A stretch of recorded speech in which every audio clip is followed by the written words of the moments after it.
Good evening, one and all. It is Friday, it's the end of the working week, and I'll switch over the screen as soon as I manage to unbreak what Twitch has done to my chat box. Okay, that's wonderful.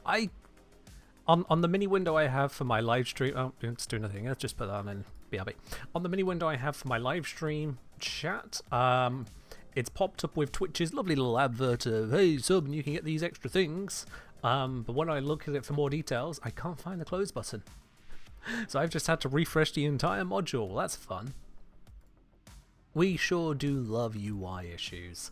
Oh boy, oh boy. Welcome in everyone. Hope you're doing well where you are around the world today. The heat has returned once again to the UK and I am feeling it. I have been sweating pretty much non-stop all day in the office today, which is not good. Not good. I tried my best to keep the heat out. It has failed. The heat is here. I'll survive. I think. But anyway, welcome everybody. Aside from that little bit of an issue, I hope you are all otherwise doing well where you are. Today we have got a multi-part of things to discuss, things to consider. We have Shockwave. We had a brief look at it on last stream because it launched sooner than I expected. But we still got that there. And Amir is quite the talker. Good lord. One moment. Stop. Stop. Stop.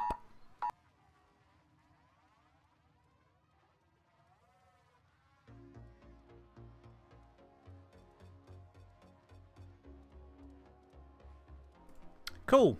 Okay. Yeah, sure. I needed that. I needed a really, really loud alarm from my phone as if I'm about to be murdered. No, it is a warning that there is a very high risk of wildfires. So please don't do things that can start fires.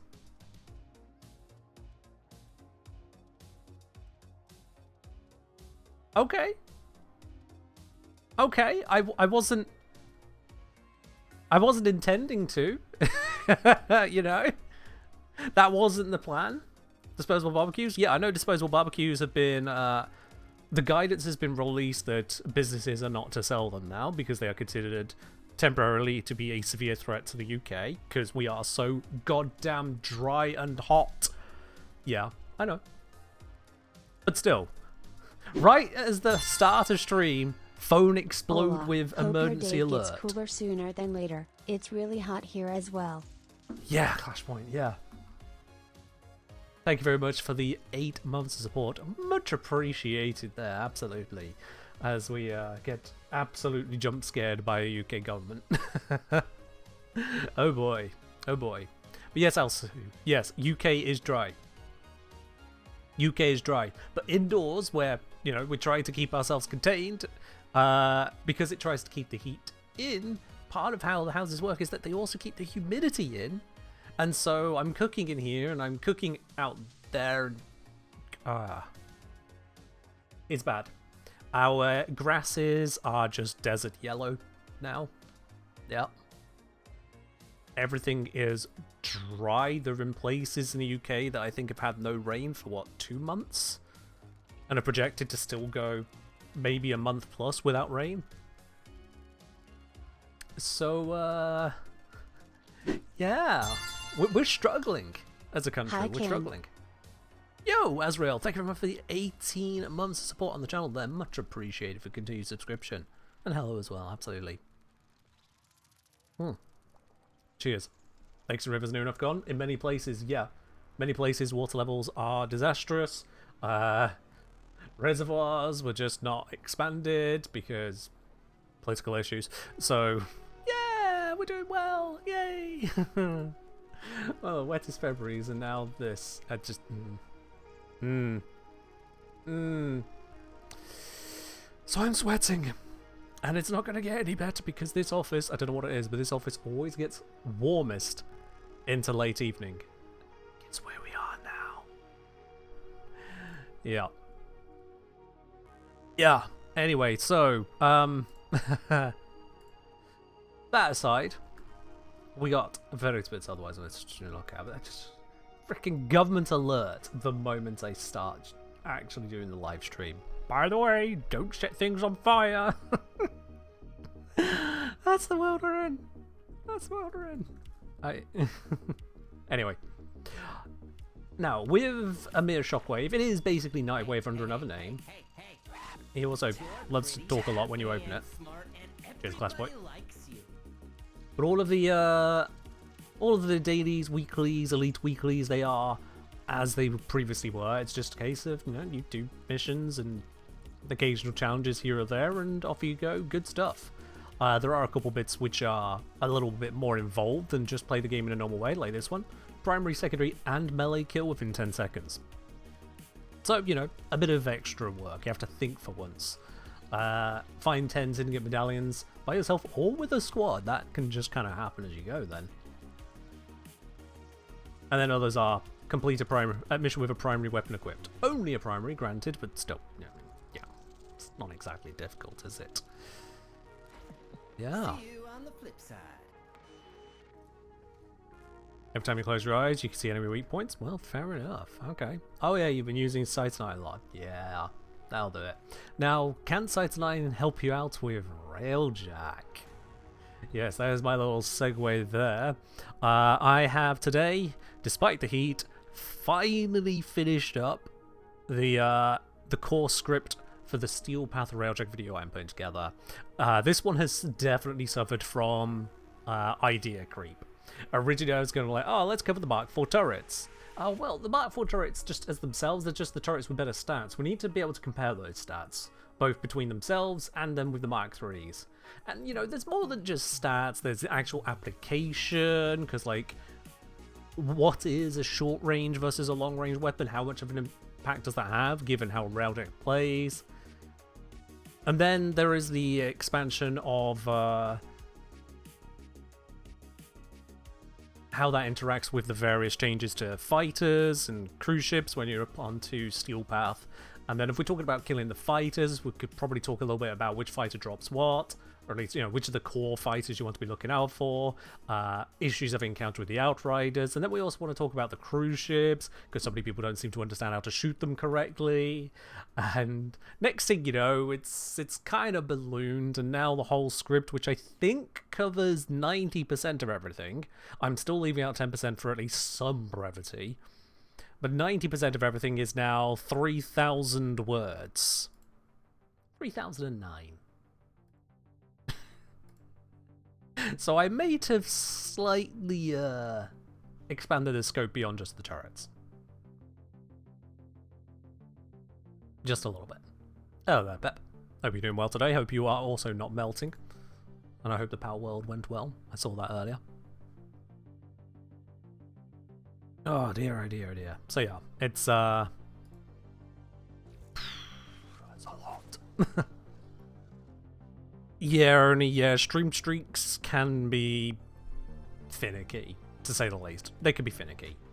I can't guarantee any way to make sure it actually fully maintains.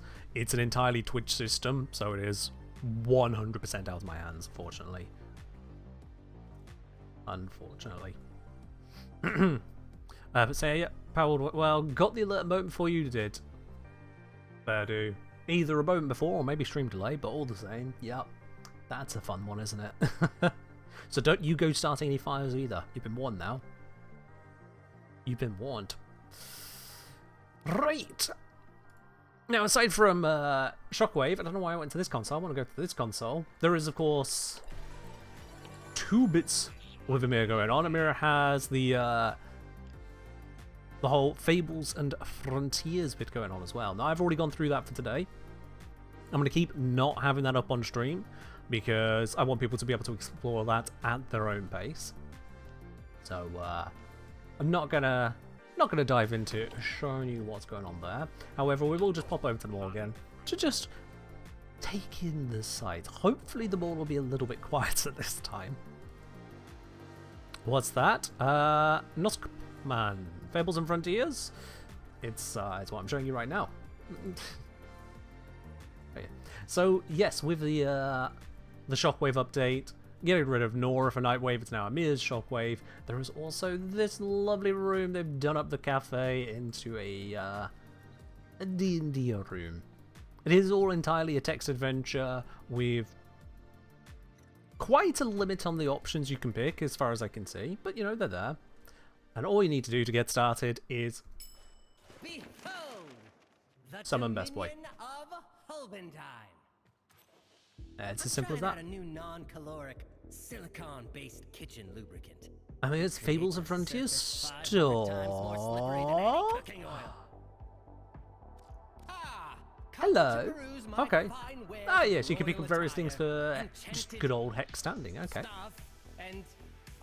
Including the scene of where we are right now. If you want to take a nice lovely capture pose in there, that's a thing you can do.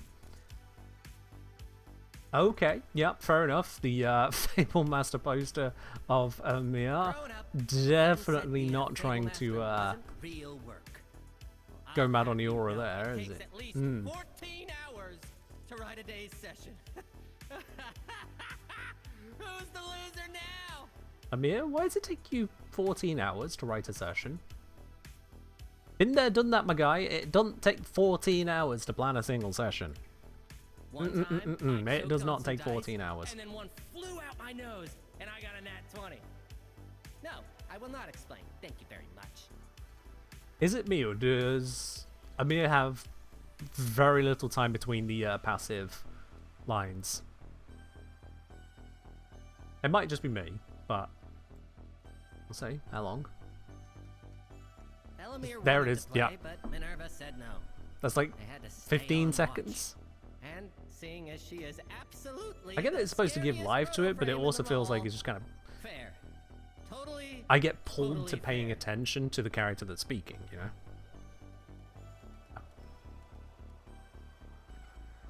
Oh, I see what you're saying. Shout out to the not so hidden anymore staff credits. Is this in the same room? Oh, is it? Okay. Hold up. Where would that be? Where would that be? Where would that be? Hold on. Ah, there it is, of course. Yeah. For those of you who don't know, every kind of relay hub thing like this has a hidden credit option somewhere. This one is straight up a computer. Okay, fair enough, yeah. Hey. I mean... Oh yeah, I get that he is, you know, a very energized, most ADHD ever. He is ADHD prime. But at the same time, I'm browsing a shop in a video game, please. Let me be for a moment. To get me a hotel bell. Yeah, if we hide the owned ones here, we can see the newer bits. And it's basically all cosmetics, including dice decoration. Crap it looks like I've managed to glue together. Oops. Look, I'm doing my best over here. I may have immediately purchased that. Handle with care, may have immediately purchased that. Let's go pop that in, shall we? What's that? Opportunity to buy more dice, this time as a decoration of a video game? Oops. I will not be held accountable. Alright, let's see. Decorate. Grab the dice. Where are they? There they are. Right, now they start off a little small. Can we make them bigger? Not much bigger, okay. That's not a lot of size variety there, but up to twice the size. But yeah. You can get them for free on the Warframe website? Yeah, okay. But I also got them here.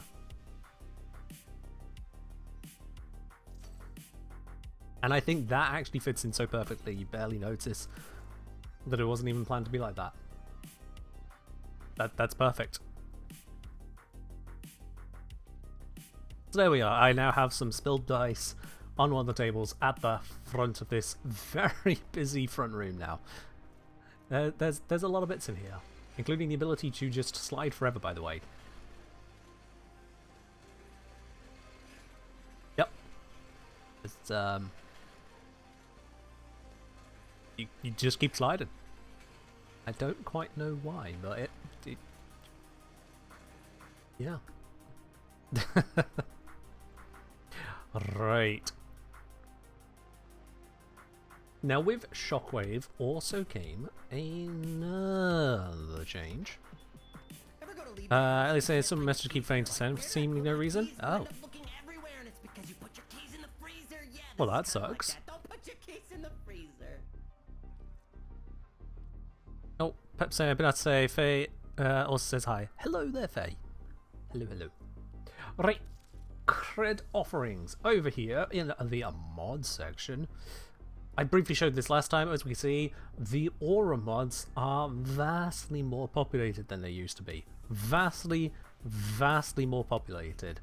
So D have finally done away with rotating a large chunk of the mods and instead just has them in the shop at all times, which is brilliant because the number of times someone could have gone to the shop and gone, oh, I really need to get this one. Oh, it's not there. And as much as it says where's refresh in so much time, I mean, how is a new player supposed to know that, oh right, the corrosive projection isn't here at the moment, but it'll be back later? Aside from already clairvoyantly knowing that that's where they were going to get it from, and that it just needed to rotate into the shop, how are they going to know? Nothing here tries to explain what the wear refresh would actually do there. So, permanent access to those mods, very good thing. You might also notice I might happen to have a few. I might happen to have more than 20 energy siphons, lovely half a dozen enemy radars, 30 sprint boosts and 51 corrosive projections. I may have spent a few night waves going, crap, what do I spend my creds on? I'm at the end of the thing, and I don't really need Detain. I got 51 of it. I don't really need Kuva. So, let's just make them into auras. I can trade those whenever I feel like it. Absolute Paradox saying, why'd they move aura mods from alerts into Nightwave? That's a very good question. Where are the alerts, Absolute Paradox? Where are the alerts? We've got these alerts here, but this is just an arbitration. This is an event that's currently going on. These are just weekly things you can always do every single week, so it's not really an alert. And this is Kuva missions and Nightmare missions. The alerts that you're referring to don't exist. They're gone. And they've been gone for years. They were a thing when I played, but not for very long. And in fact, they were used in the interim between night waves, because in the original night waves, where's the history of it? Ah, let's do that. There we go. Tune in. So between these bits here, because there were gaps between the intermissions, alerts would come back temporarily. And alerts suck. Alerts absolutely suck. Oh, what's that? You want to get a corrosive projection from an alert? Cool, yeah, well, make sure you turn up for that specific alert when it turns up. Did you miss it? Oh, well, sucks to be you, doesn't it? Gonna make me a sandwich. Yeah. Yeah, that's not a nice system. A system where if you don't catch it right at the moment it's in the game, then screw you. With often no prior warning as to when they'd be around, so it's not like even if you wanted to, you could alarm clock for it. It's just have someone or something tell you it started and make sure you're ready to respond. That's not great.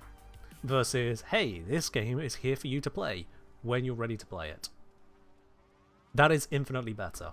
Games happen on our time, we don't happen on the game's time. That's how it's supposed to work. Oh sure, yeah, if you're going to be playing with others, then you'll arrange it as a group to play with others at that assigned time, but then you'll agree as a group when that time is. We're not playing some hardcore Rust server where if you go to sleep for 5 minutes you lose everything. So, this is much better. That's why they've changed it over. It's much better. Oh, so much. Now the thing is, with all of these extra aura mods that I do happen to have, I can't sort by amount owned, so I'm just going to go back to the mod section.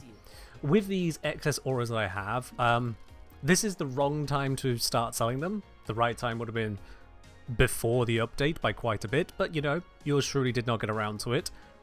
And so, value must be extracted. If we have a look at Energy Siphon over the last 90 days, let's bring this up on screen so all the rest of you can see what is going on with the prices here. There we go. So, Energy Siphon, over the last 90 days, rank 0 because we don't care about maxed. We see back here, they was averaging around 20 platinum trades. Some people paying as much as 30 is what that's showing. Some people paying as little as 12, apparently. But yeah, it was around 20 platinum was typically where the trades were going. And we can see from the volume graph, it was selling around 15 a day. Pretty decent trade rate. You may think, oh, 15 a day, that's not actually that much. You'd be surprised. You'd be surprised. 15 a day may not feel like a lot, and yet it's quite easy to get in there and be part of those trades, especially as this is only declared trades. There's plenty of people who aren't actually, well, putting the trades through correctly on their account. This gives you an idea as to a pretty healthy volume. But anyway, point is, 20 over there with a drop down that came back up again a bit here. Maybe there's some bulks of sales or just some people who really want to offload some inventory. But then it dropped down to around 15. Then it dropped down again to around 10, which is roughly where it's at now. Now if we have a look at the orders, you can get away with around 13 at the moment, but that's going to be highly contested. Sentient Surge. Oh yeah, Sentient Surge has no doubt absolutely crashed. No. Okay, I mean it was already not crazy. Now I think about it, that's yeah, already not crazy. It was only 15 plat there, but now it's come down to 10. So that's still a third loss. I could have sworn it would have been higher than that before. Maybe I was thinking of something else. Maybe you were also thinking of something else, but regardless, both of us may have been a little bit off there. Anyway, let's see. What was the next one? So it wasn't... I've got a couple enemy radars. Let's check that. Was it in Dog Days? Well, Dog Days didn't come out 90 days ago. Enemy radar, we can see, held steady, actually increasing up from 15 all the way to, on that day, averaged nearly 30 platinum. Got some troughs and peaks to it, but now the trades are back down at 14, 15. It's not tiny values, but it is a lot lower. And likewise, corrosive projection, I've got a whole bunch of those. That one's got a very interesting chart. Look at this here. Got a peak at 25, peak at 20, a peak at 28, with some people selling it over 35 platinum. Or up at 35. And now, trades. Someone's selling it for 9. For 9. These should do the same, says Absolute Paradox, for the helmet weapon cosmetics too. Well, they did make a bunch of the weapons more available. Yeah, you're asking them to do things they already did, Absolute Paradox. I'm a little confused as to why you're asking for things without reading the patch notes. So many of the weapons and weapon skins have been made permanently available, rather than having to wait for them to rotate in. So if you need to get yourself a ceramic dagger, to get the ceramic dagger in Kanon, or if you want to have the original glaive, the plasma sword, the pangolin sword, heat sword, heat dagger, jaw sword, dark... Yeah, they're all there. They're all there now, rather than just a few of them on a rotation. I'm aware these used to be in alerts. Yes, the alert system was removed for this better system. We've been over this. Glad you're up to speed there. Welcome back to the game after however many years, apparently. Or woke up and chose to reminisce. I don't know. We're further away from the old alert system being just the way than the original alert system was for the start of the game. Oh, you've been away for 10 years and only returned this April. Yeah, it's basically a different game now. It has a lot of the same names, and it has a lot of the same themes, but it's basically a different game. Because February 2016, good lord. Yeah, 2016, 3 years? If I recall correctly, 3 years into Warframe existing. That's when you left. I picked up Warframe 3 years after that. And then here we are now, 2026. We are farther away from the first Nightwave than the first Nightwave was from the start of the game, or near enough. It's around that. There. From Alexi just saying, one additional cure will be to have a hide crafted toggle. Yeah, if I do hide owned, you'll notice it does hide a number of things, but then there's others it doesn't. Which is a little weird. Actually, does it hide anything? No, wait, no. It was just moving. It was moving the scroll bar. Never mind, it wasn't hiding anything, I think. Oh, no, it's moving something. Hold on. Oh, I own a few of these skin blueprints from places. That's what it's hiding. Right. Okay. Yeah. Yeah, so if it was smart enough to detect when you've actually crafted something, that'd be great. Because hide owned works on the mods. Yeah. That would be great.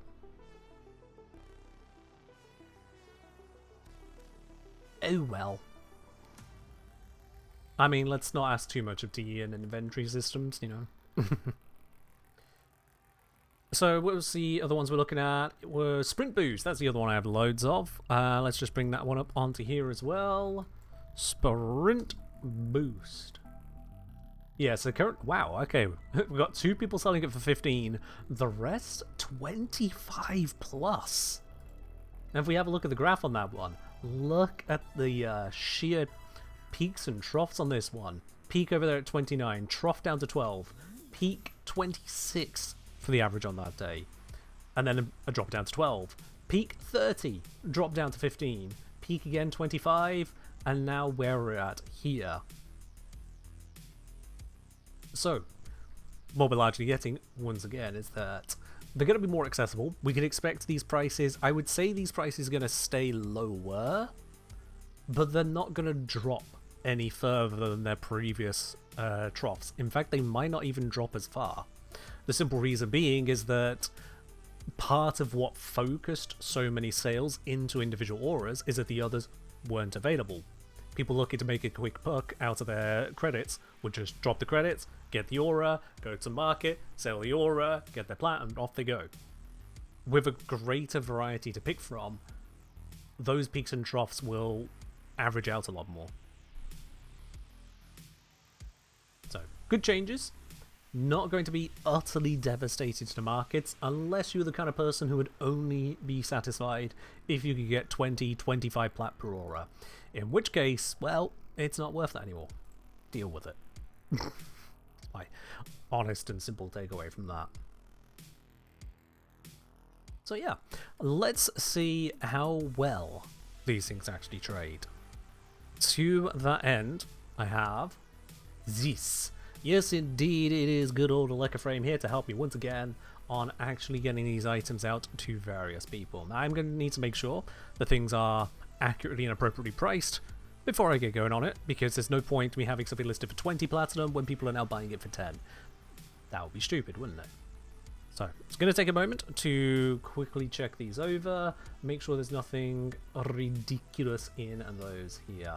I think easier way for me to go through it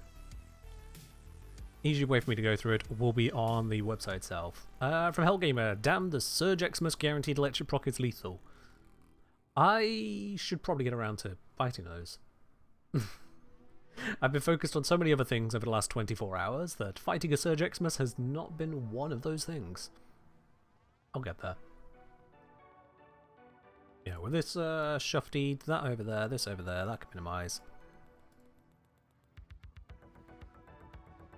Okay. I know it's a recent edition, yeah. So, for example, I've got AOLAC stock blueprint. This one's actually gone up. Or rather, the people online ready to sell it are selling it for more than I was selling it. I'm not even going to change that price. You know, for something as small like that, I'm not going to mess. This one, there's a couple of people showing as online but not in-game. I'm going to be the best online, so that's fine. Anchor Glide, actually for something that small, I can't be bothered to change it. People want it, they can come to me for it. Here, I am going to be competed on Consequence. Some of these are just going to be kind of how the flow goes. Why Arcane Tempo has jumped up to 70 plat, I have no idea. What? What? Okay. I guess there weren't many people selling it and some people got bought out on it. Okay. That happens. No, the main ones are going to be the auras. Let's just skip down to the auras. I've got a brief respite going there. I'm going to be competing on that one, but that one's a little harder to get hold of. Never mind. Corrosive projection. Here we go. Was at 15. Let's drop that down to 10, and I think I have a little bit more than 6 of them. I think I have a little bit more than 6. Let's update that quantity, shall we? I have 50. Oop, that's the wrong thing. 50 of them to sell. Yeah, that's better. We'll get into making them more visible shortly. Enemy radars, I have 6, so that's going to be 5 to sell. Because, of course, I need the ranked up one for myself. Let's edit this here. The price of that, we will undercut the competition and sell all 5. There we go. I don't care how much down it goes, really. More just getting out of the inventory at this point. Energy siphon, I say I've got 21 listed. Have I actually got? Yep, I have got 21 to spare. That's good. And pricing, that'll put me under all the competition perfectly. Alright, we'll leave that where it is. And then sprint boost. Yeah, that. Oh wow, one of the 15s is gone. That's fair enough. Yeah, seeing as that one is in so much demand, is it not in the shop? No, it's right there. Okay, we're gonna crash the market on that one. Perfect. I had 30 of them, so we'll put 29 on sale there, and we're gonna put them at 14. Yep, I'm even going to undercut the 115 right there. We are going to crash that market instantly. And all the rest of them can do what they do. We're no doubt going to make plenty of other trades from all of those as well. Okie dokie. So with that in mind, let me just switch screens around again here. Plug in and try to dump it. Pretty much, yes. I am going to take a swing at that market simply because I have the means to do so, and why not? No. It doesn't make that much of a difference to me. I'm more just kind of training them out to demonstrate it's a thing you can actually do. I don't know why I automatically went to go to the simulacrum. Do we really do it that much on stream that that is my muscle memory? Okay, fair enough. I know the answer. Hello there, Atlas. Welcome on in. Yeah, it's fine. Some people say hi when they drop in. Others will just kind of arrive, lurk for a moment, figure out what's going on, and then just dive in as if they were always here. That's fine. No issue with me. Alright, gonna put myself on the shopkeeper side. There we go. I'll sit here because it means also on a minimap I can easily see when someone's arrived. I'm looking at the terminal, everything just feels correct about that. And now we're going to do the thing that is always dangerous to do. Certainly is a name that is somewhat recognizable. I'm going to make all of my sell orders once again visible on Warframe Market and set myself as available to trade as online in-game. It'll take a moment or two for that to propagate through all the systems, to be visible. And then I imagine this might get a little bit hectic. There'll be peaks and troughs, there always are. But yes, on a Friday evening, we'll see how it goes. It's not like late into US time, which is usually the most hectic. We'll see. Or I might be wrong and we end up getting like 0 trades and then I feel like an absolute numpty, but somehow I feel like that's not going to happen. For the duration of the trade, let's move my camera over to the other side, just so you can see the chat better. There we are.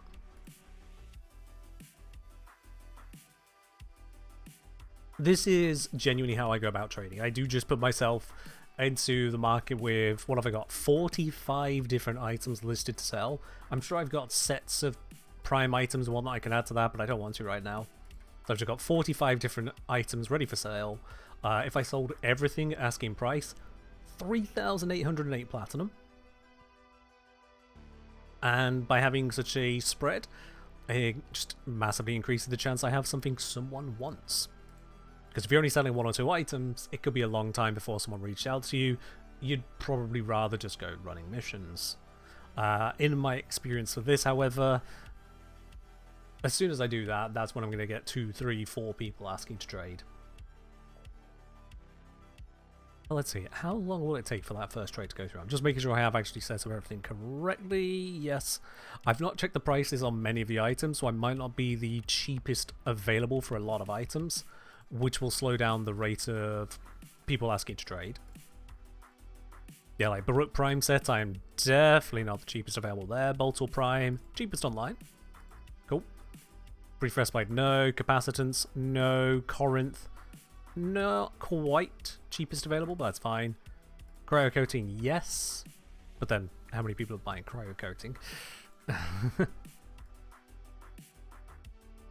A dev in region chat broke Amir, says Akaboy.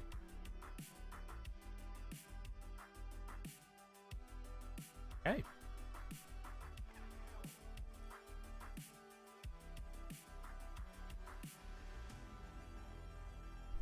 Well, the first thing I read is someone upset that a text adventure is a text adventure. That's enough region chat for me. I'm sorry. Why did my text adventure come with pictures? I don't like chapter books and texting and speaking to people. I only like comics and manhwas and images. ChatGPT, how should I feel about this? Sorry, chat. Give me an image about how I should feel about this.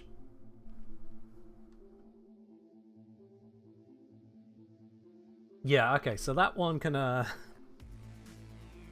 it's not the worst message I've opened region chat to. It's still far from the smartest. Oh dear, oh dear. Yeah. I deserve some purple. Yep, we can have some purple. There is some purple for you. I am going to rather defeatedly go through some of these sale orders and see if there are any prices which are massively overpriced and need to come down. To be honest, I'm a little surprised to have not had even one trade yet. That is a little unexpected. So I'm going to shuffle you a few prices until trades start happening.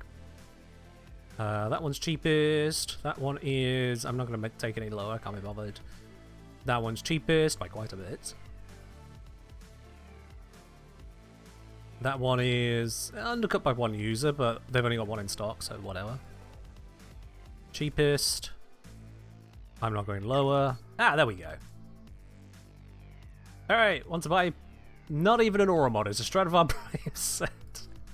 Sure. Sure. Alright, whatever. No, I had no hand in writing it, Moon. That was all done by, I believe... Reagan, I want to say? Hold on. I have to look at that at the moment. Hi. If you're trading, don't do this. Don't do this. Just trade. It was the character art? I think they did more than that. Fairly certain they did more than that. That's the whole point.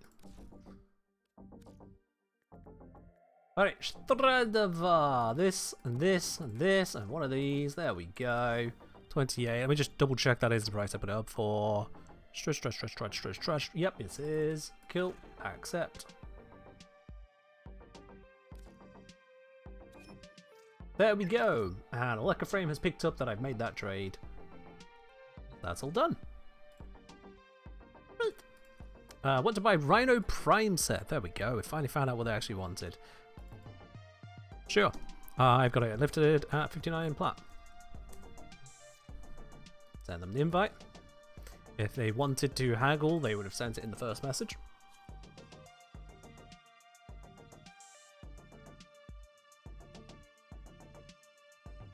Fair do, Moon, fair do. No, I was not reached out to with regards to Fables and Frontiers at all. They had their person for it. People. They had in-house and also Riggin. Alright, there is a tier. Shed's not saying there's a micro-celebrity bias where people will target you for the sake of trading with you. You say that, except the majority of the time when someone realizes they're trading with me, they realize it only when they've got to the engineer invited you to trade. They go, wait, hang on. I know you. Because they don't look at the copy-paste message. They just look at the price and then they look at where the join button is. It's only when they're waiting and have something to actually interact with, they then finally go, what? Why are you here? Because I'm baking back. I want to buy Axamati. I promise you, auras do get bought. Sure. Vorbert. Sure. And a Voltaic Strike.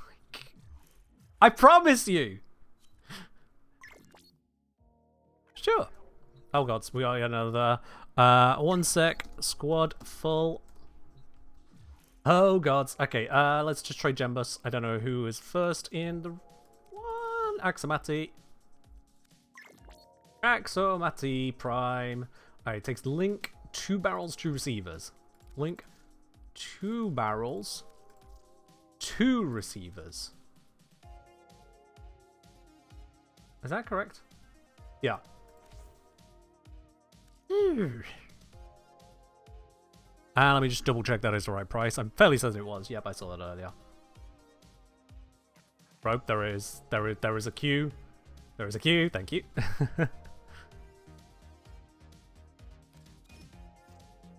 Thank you. TY. Okay, next was Lukrin. Vorburn set. Checking. Yeah, that was the price I set it to. Vorburn. Slap, slap, slap, slap, slap, slap. Good. And accept arenos. This is what I mean about the peaks and troughs. TY. Okay, oh gods, right. There we are, someone finally noticed it on that. Oh, I think I had a second. Let me just double check on that. Yeah, I did. Okay, yep. Cool. Right, this was first. Invite. Heineken. And then over to here. Sure, 1 sec. Squad full. Right, we're trading with Heineken, who wanted Voltaic Strike. Laggy load, because I have a lot of mods. Voltaic Strike, there we go. Thank you, there we are.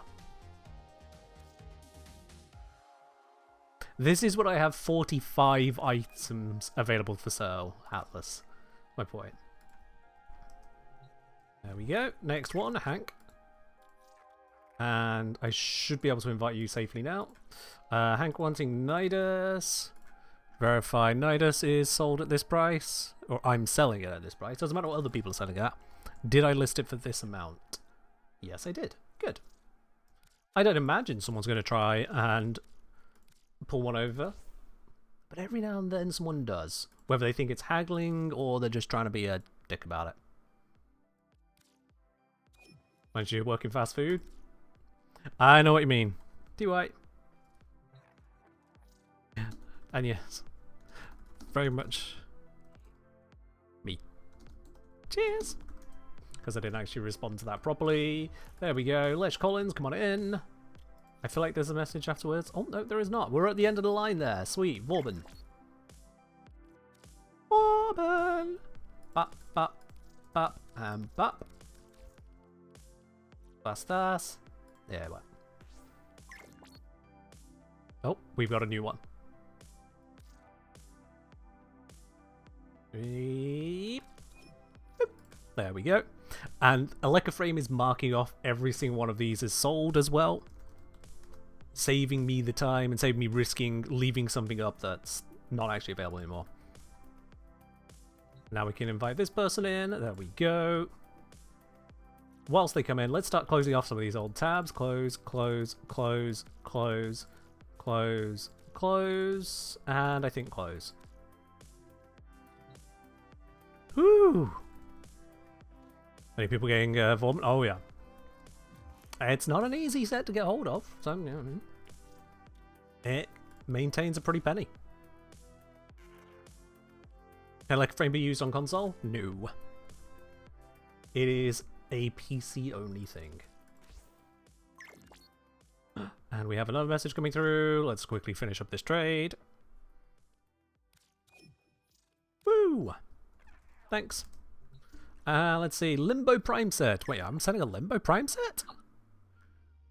I am selling a Limbo Prime set. Okay, invite them in and sure. Message there. Thank you. Cool. And we can close the tab.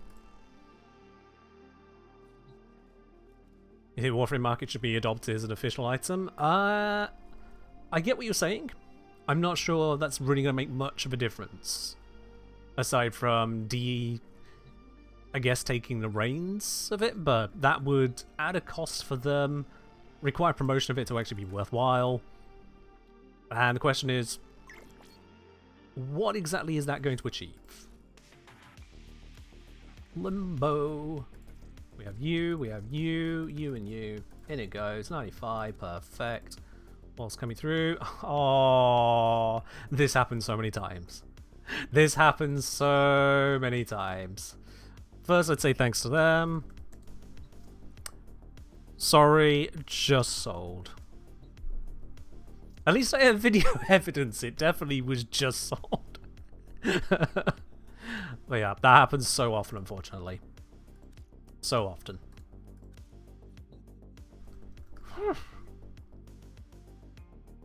Zippy say at that point they might as well just make in-game trade listing.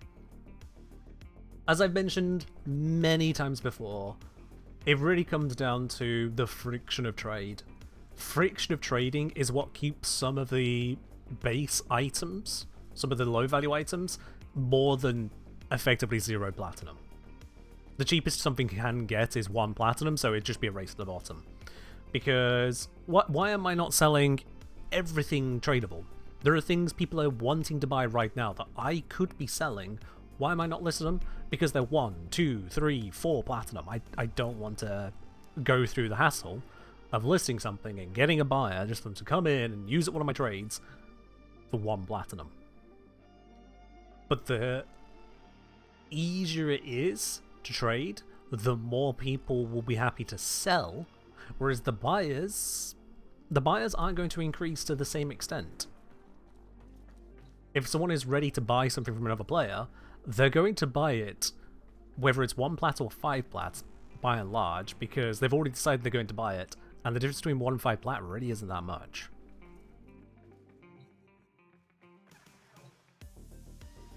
Shell's pointing out, Deadhead rank 5 for primary is 18 plat. So yeah, that is less than 1 plat per arcane, but it's merged into one single item, yeah, sure. Yeah, in-game trade listings would at least make it more visible about trading. But I do seriously fear for the health of the economy of Platinum in this game if tradings were any more, frankly, accessible. As horrible as the wording is, any more accessible to sell, and prices will just plummet. By keeping that interaction steps, multiple steps involved, yeah, they're annoying, yeah, they are more than a little bit frustrating, but it does ensure at least an element of interaction which avoids some of the issues. The only way I could see it being more implemented in-game in a way that wouldn't be too destructive would be if people could list things for sale, but only whilst they're doing what I'm doing right now. Being stood at the terminal, ready. And if someone wanted to buy from that, they would click through, I would like to buy, which is, it would send an invite of, someone wants to join your squad to trade.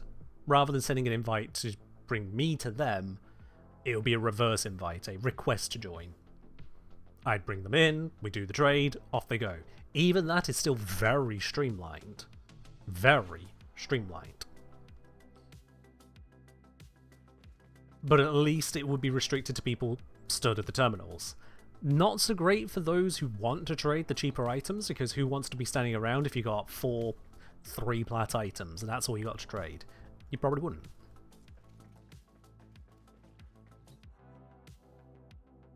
But that's the closest I can get you to it without it, like I say, turbo tanking the economy. if it was you could set things up and then go run missions, oh boy. Seller's friction gone, prices go down as supply goes up. You could sell things whilst you're offline, same again. And things, it's harder to make things easier for buyers without making them easier for sellers. Also, look, we found another doldrums. After all that, I also managed to sell 0 auras, which I'm not really proving my point at the moment here, which is not too great. This is very different from my previous experience, but maybe the changes are that significant. Oh, hello. Hallelujah! Alright, come on in. Sure thing. My point hath happened. I'm not even the cheapest available online for corrosive projection. Market's telling me someone's selling it for 9 plat, so I guess 9 plat didn't respond. Or they messaged multiple people at once. What's this one? Expel Orikin. Okay, sure. That's not a mod I ever expected to sell. Oh, God, here we go. Arcane Tempo, yep. Sure. Well, there we go. That's a full squad. I told you. Peaks and troughs. Peaks and troughs. That's the other thing, Peacekeeper. You're absolutely right. If trade becomes noticeably more streamlined, to the point that prices come down, then buyers of items need to buy less platinum to get what they want.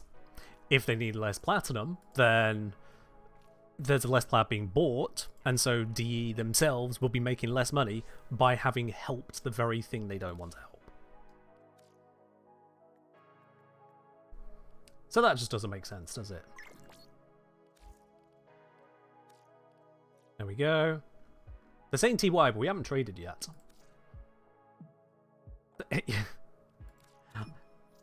Don't know what to tell that one. But there we are. Thanks. Okay, that one's arrived. Expel Orikin, that was that one. Expelliarmus, there we are. Yeah, didn't expect I'd ever sell one of these. I'll be very honest with you. But hey, enjoy your mod. MR14, spending 14, sure, it makes sense.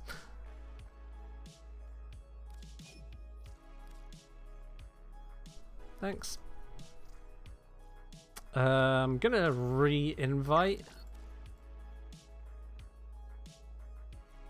The invite might have broken for them or something. That one's all gone. That one's all gone. There we are. As you say, right, by listing I mean the same way you list on Warframe Market. I get what you're saying there, yeah, I get what you're saying. Just the listings bit. To just bring that either in-game or otherwise to take over the project on the website. I get you. Oh, hello, someone's arrived. It's this one. They denied it. Let's try that again, shall we? Don't click random buttons. You know they were clicking as that popped up, and so they accidentally...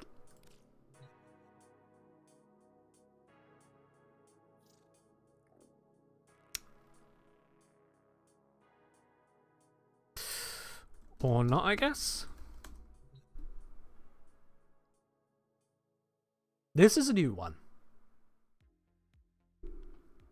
That's a new one to me. Yeah. From Commander Knight, just finished Steel Path Incursion mission. For some reason, got a melee vortex as a reward. You probably didn't. Oh, you bought it from someone else and didn't tell me.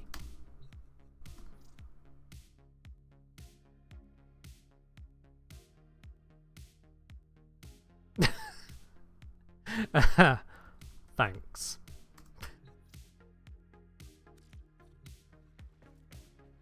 Well, that's a good one. That's a good one. They really messed that up. So they did spam out their message to a bunch of people. Yeah, you get some like that. I'm going to reduce the price on my corrosive projection, see if I can undercut that other seller. Oh, well. As I was saying, Commander Knight, yeah, your melee vortex, you probably didn't actually get it from the incursion. What happened is that I'm going to guess you got that from an EDA or ETA you just ran, whichever one drops it. And then when you did the incursion, the game goofed and was like, oh yeah, you definitely got this. It does that sometimes. I don't know if it's specifically the Archimedes or other places do it as well, but I know Archimedes have done it, where they'll just re-show you the rewards elsewhere for no good reason. It's really weird.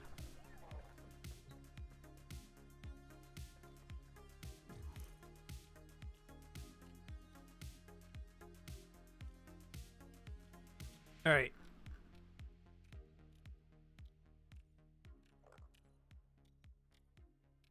We are once again at a quiet moment in the trade. How many trades have I gone through there? I went through 11 trades in that short time. That's pretty nifty.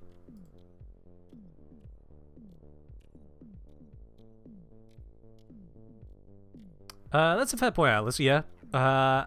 Is Melee Vortex one of those ones that drops from the Grozling? Let's have a quick poke over here. Sources.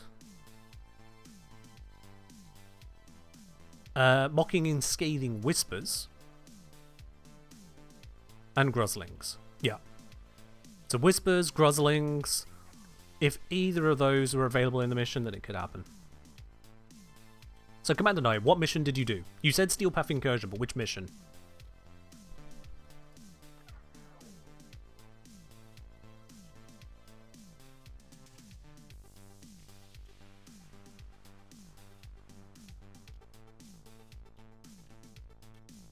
There we go. Shazbot saying in reply to someone from that's a bit of a, there we are. Shazbot claiming more plat will be bought because more accounts will be using it up. I'm not sure what you, if that's really what you think's happening there. No. Tolstodge, that is Void, is it not? Yeah, nope, that's a weird one. Game bugged out and compared things it shouldn't have compared. Oh, it's Voron Mercury. Wait. Voron Mercury. Hold on. Captain Vor. Well, there it is. Yeah, Captain Vor, Steel Path Mercury, Melee Vortex is a 1 in 8 drop. So the reason you got the Arcane is because you did a mission where the Arcane drops. Glad we could get to the bottom of it.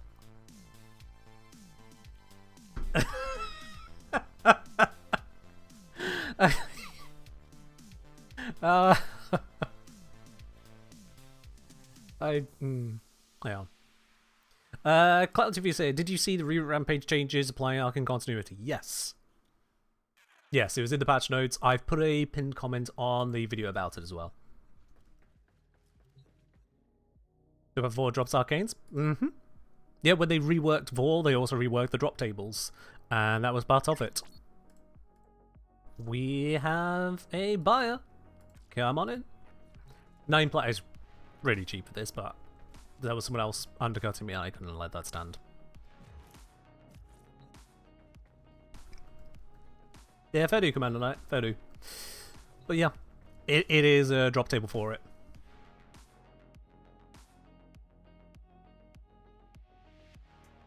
If in doubt, oh, also have overextended. No, I need that one. No spares, sorry.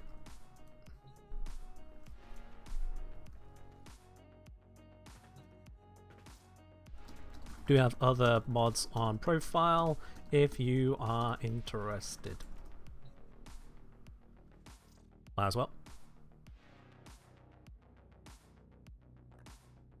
Yeah, if you ever get something you're unsure where it's come from or why you've got it, first place to check on the wiki, see what the drop sources are.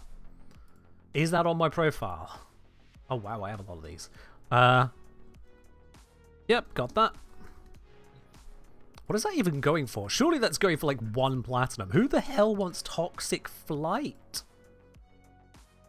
Oh, they want it for some weird Nidus build. For both, I'll add 1 plat. Makes it feel like he's buying it still.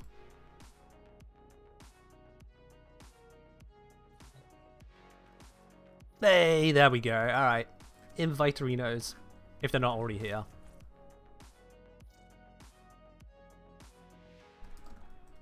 Very welcome.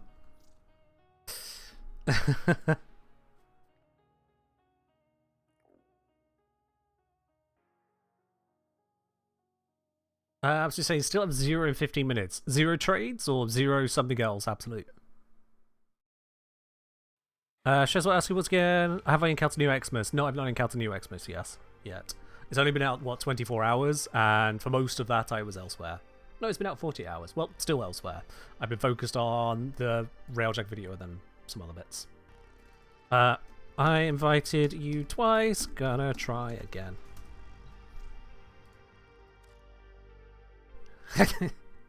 Receiveth the inviteth. Oh, weird. Okay, right.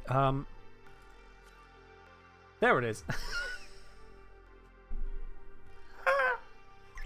I don't get it. There it goes. I'm just gonna smile. We do our best here. We do our best. Oh dear. Alright. There we go. Come on.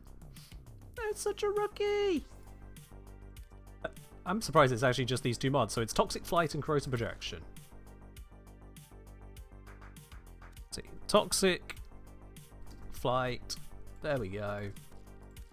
Corrosive Projection. And whilst we're at it, where are those other ones? For the bullet jumps. This, and this one. Now they have them.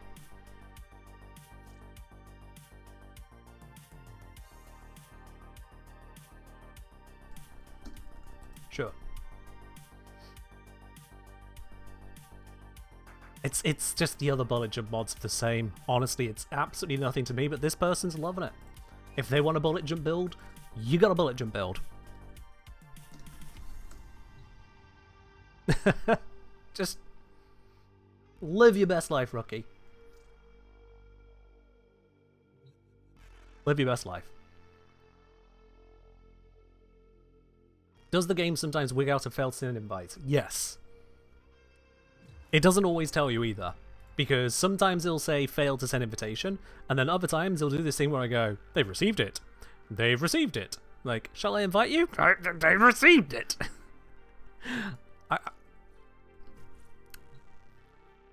It's still in beta. Eternalism. Small indie studio. Free to play. Whatever other excuse you want to use. It's not perfect.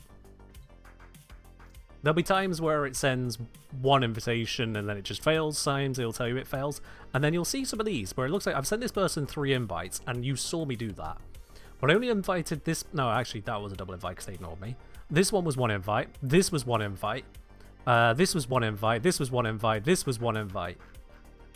So sometimes he'll just send 2, 3, 4, even 5 invites. The other person only receives 1, but... Yep. I got nothing on that one. Absolute had 0 trades. Well, it depends what you're selling there, Absolute. And if you're selling it at prices that people want to purchase. If you price yourself even 1 plat more expensive than the cheapest online seller, then you're basically waiting for either that person to get bought out, go offline, or be uninteractable. If people reach out to them and they just don't respond. Otherwise, people are going to start with the first one.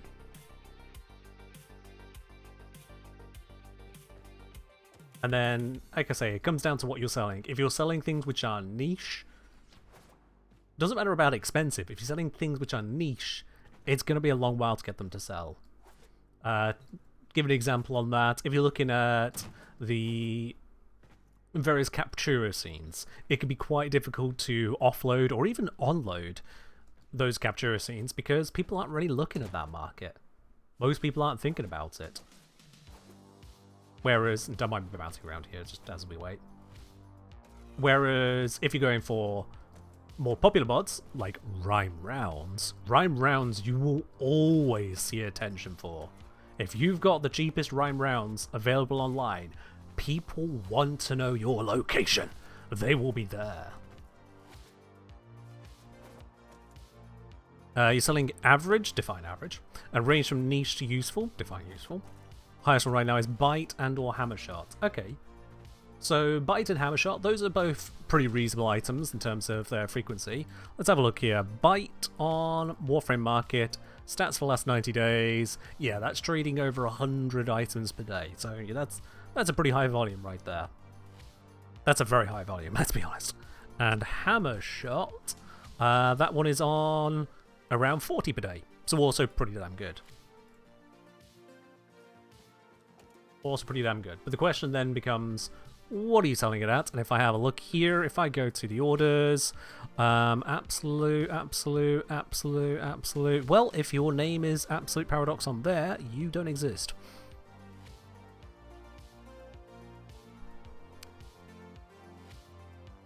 Also, good God, is hammer shot expensive. You're listed as Heaven or Hell. Okay, hammer shot, Heaven or Hell.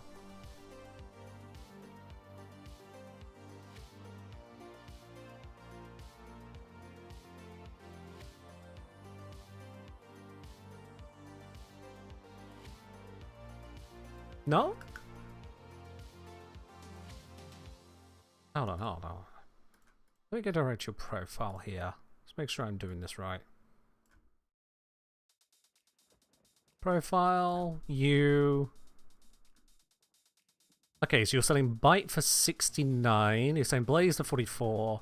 What are you selling Hammer Shot for? You're not selling Hammer Shot. Never mind.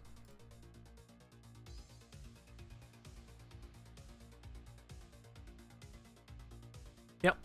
I managed to check the one you were not selling. Let's see. For Bite, you're selling for 69. The cheapest online is 60. That's why you're getting no trades. There are 1, 2, 3, 4, 5, 6, 7, 8, 9, 10, 11, 12 people listed ahead of you. No one's going to find your order. So you can sell at average all you like, but it means then you're going to be waiting. And that's great if you are wanting to just go run missions instead. What I'm doing here is I am waiting to respond to trades immediately. I do it in a big old batch. And then once I'm tired of being sat here waiting for trades, I will just run off again. Do I have Raxakuba imprints? That's a damn good question.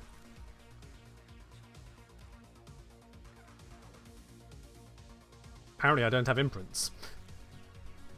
Maybe it's not called that.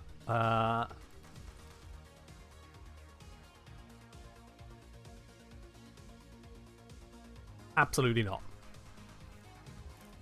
Nothing's coming up on that one, sorry, Leon.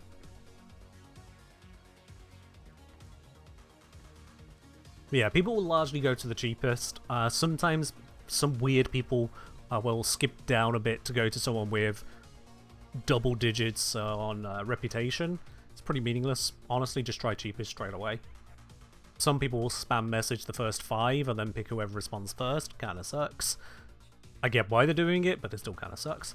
See you, rabbits, cheers. Ooh. But yeah, if you're happy to wait for trades whilst you're playing the game, then yeah, go ahead and play the game. Just when someone does reach out to you, don't be that guy that says, oh yeah, as soon as I leave the mission, I'll be 10 minutes. They're not waiting. 9 times out of 10, they're not waiting, they're going to the next one. It doesn't matter that Warframe Market says you could respond within 15 minutes. No. People have got other things to do. They might be buying other things.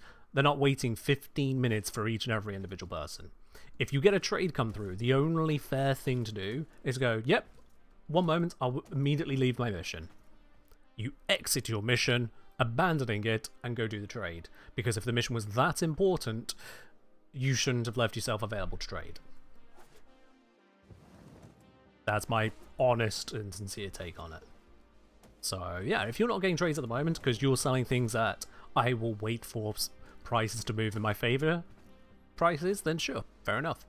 You can wait for the prices to move in your favor. It may take a while. You're waiting for every single person cheaper than you to either be bought out or get bored and go offline.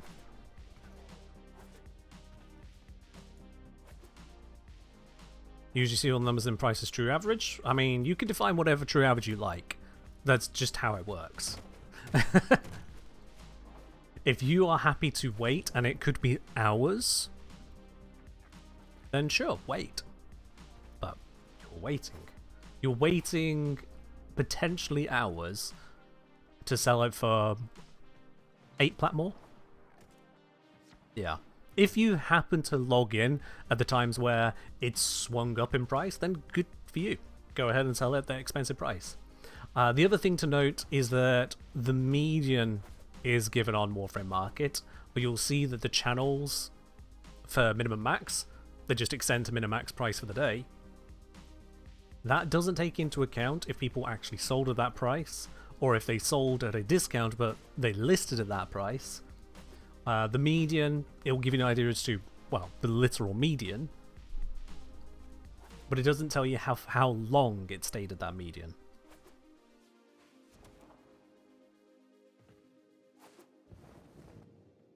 So, all you really get is an impression as to where you can trade, and largely because of the value or lack of value in Platinum in Warframe, on an individual per plat basis, it's largely not worth waiting for such trades. I'll be quite honest with you.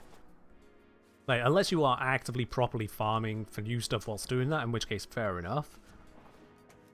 But largely I prefer to just do a big old batch of trading. I can respond to people very quickly, get a whole bunch of happy trades, I miss out on none because I'm immediately available, and then I go back to doing whatever else I'm doing. I mean, market manipulation of public data always happens as well. There's no getting around that. There are those that will try to act against that, to try to deal with it, and of course, if you have a bad experience of anyone, one, immediately screenshot with timestamps. I always have messages with timestamps on. If you're trading, you should have timestamps on too. But, if you have someone who does break the rules of trading, yeah, go ahead and absolutely report it. You're going to need to have that screenshot uploaded to an image sharing service so that you can report it with the link to the offense. Don't just hit report and say, this guy did it wrong. The people running the website can't act on that. Outside of that, though, don't worry about people who falsify the graphs. Just look at where the prices are, and if you are satisfied with the price, make an offer. If you're not satisfied, then either make a offer outside of that and just accept that it might not get purchased, or don't make an offer. You know, if I look at a mod and go, wow, why is that selling at 3 plat? I wouldn't even sell it for 10. Then I wouldn't list it at 3 or 10 plat. I would list it at what I want to list it at. If other people are genuinely selling it for 3, then I'm never going to sell it. If those 3 plats are actually fakers, or if those 3 plats are just a fluke right now in the moment and they're all about to go offline, then maybe I will get my 10 or whatever plat. I feel like I'm kind of giving the absolute basics of trade here, but I know that a lot of this is not so much unobvious as just things we don't really think about. Also, yes, the in-game parkour bit earlier is because I'm still available for trades in Warframe Market, so it's a case of just being ready and available for those who wish to purchase. I'm going to double check on those auras because it's kind of weird to have heard only 1 trade for an aura so far. I'm a little surprised at that. Yeah, I've still got my Proto projections listed. Those are still all there. Energy siphons, I'm the cheapest available. Enemy radar, cheapest. Let's see what are the other ones. Sprint boost, cheapest. Honestly, a little unusual. Absolutely say hammer shots listed at 125, but it looks like it's trending higher. I mean, yeah.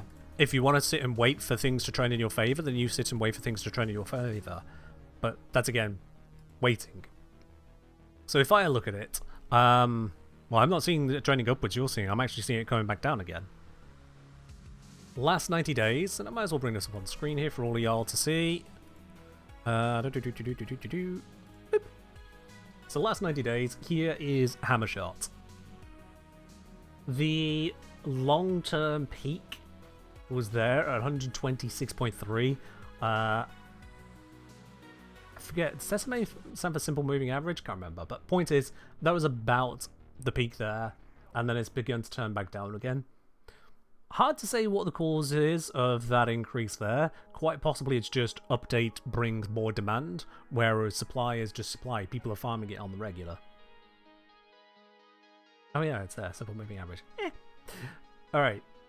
But yeah, so that's going back down again. So if anything, you can expect to start to have to compete more on prices now.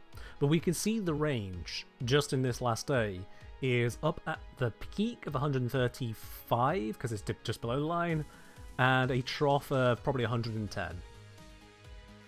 Which is quite a wide gap there. Let's do candle charts. Yeah, I guess, is that candle chart, is that showing us the percentiles? I don't actually know how the candle chart bit works, I'm going to be honest.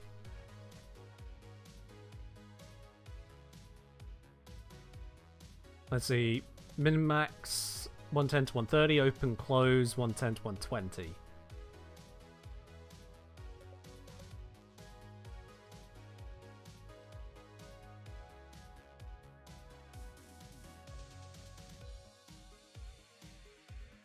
Sure. Nope. Thank you. Both in-game and a Warframe there. Explosive the domain. Sure, why not? Sure. Yeah. And to your question as to am I using a Warframe, I think that answers your question immediately. As we saw the pop-up there, and that also is then going to auto-complete this trade on the website for me once it goes through. Saving me the hassle of making sure I remember that.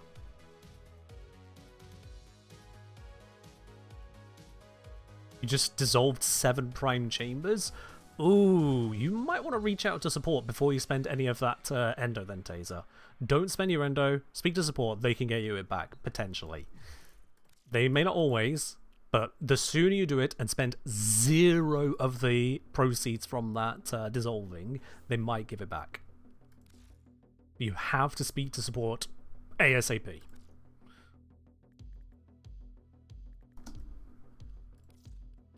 There we go. 10 Platarinos. Enjoy your explosion. Boop. TY. There we are. Well, there's another bit of plat. So LXA minimax the trading price of their descriptors, open and close the average at the start of the day and end of the day. Give an idea how the price changes. Is it the average? Okay.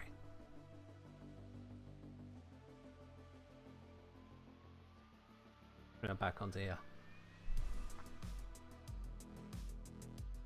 Yeah, so min-max 110 to 130 is saying then open was 110 but close 120, which would indicate an increase despite the curve going down. Sure. Yeah. I'm going to tell you now. This whole following the markets to get absolute min-max out of everything is not something I ever hugely spent a lot of time trying to min-max. To me, these have always looked like good ways to lose money. And the most efficient way for your average person of making money is not to try and finagle or finesse the market, instead to just go put in the effort and get more stuff. The average person, your everyday labor is just going to be better for it, you know, in-game.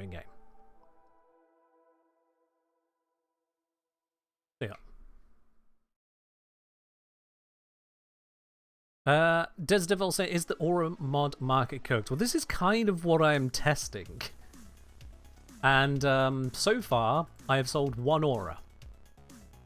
I have was it 4 or 5? I think it's 5 different common auras on sale. If I sort by quantity... Yeah, so I've got Corrosive Projection, Sprint Boost, Energy Siphon, Enemy Radar, and... I thought I had one other. Okay, no, 4. 4 common aura mods on sale. Corrosive Projection, Sprint Boost, Energy Siphon, and Enemy Radar. We're at evening time on a Friday in the UK, so it should be reasonable to get the interest of peeps. We've sold 1 in a fairly decent amount of time at this point, to say the values of them. And I am the cheapest available for each of those at last check. Just going to recheck each of those directly, just to be certain. Me, and me. Yeah. The first person anyone should be reaching out to for that is me. We'll see how it goes. But right now, this is the first test, and it's not indicating a lot. It's not indicating a lot of trade on that.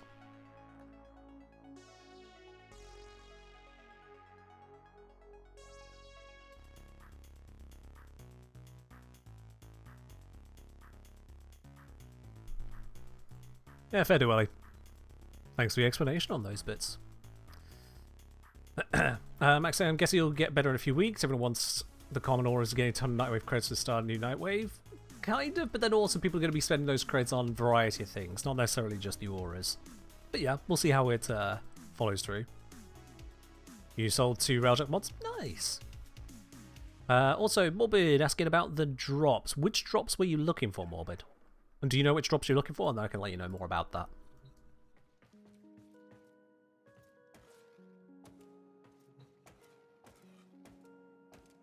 Jump up here again. Hi. Let's go for a wander. I could always quick travel back to main hall some way, somehow, right? Training post. Yeah, that works. Alright, cool. Oh yeah, Silvergrove aura mods have not become any more accessible, so they're still going to be value. That's not a room I want to be in.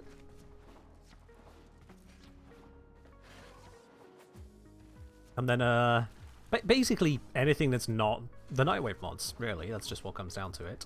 Oh, we had another of those. Thanks, Tom. What's over here? It's an elevator. Let's find out where it goes. I don't know my own dojo, so yeah. Ah, well, isn't this a lovely little room with rock?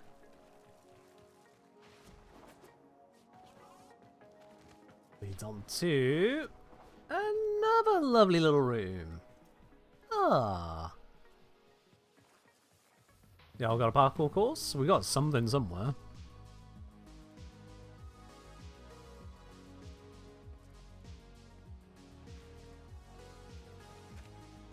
I had a person earlier ask me about, was it overextended, but I don't have spares of those to sell, because I've not been farming the Orokin Derelicts. Sorry for asking, but what to do to dream? I don't know how to process that question, I'm very sorry. You are on Twitch in a Warframe stream. I hope we understand that much at least.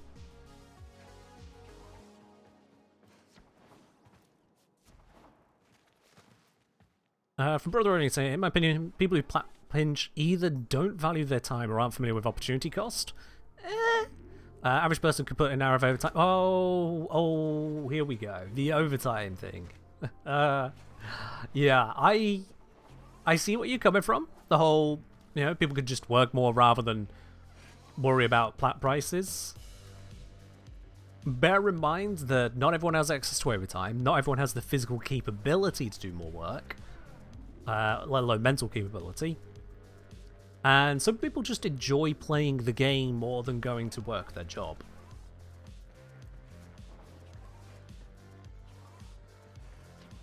So, I get the argument you're trying to make. The whole, you know, you can just buy platinum.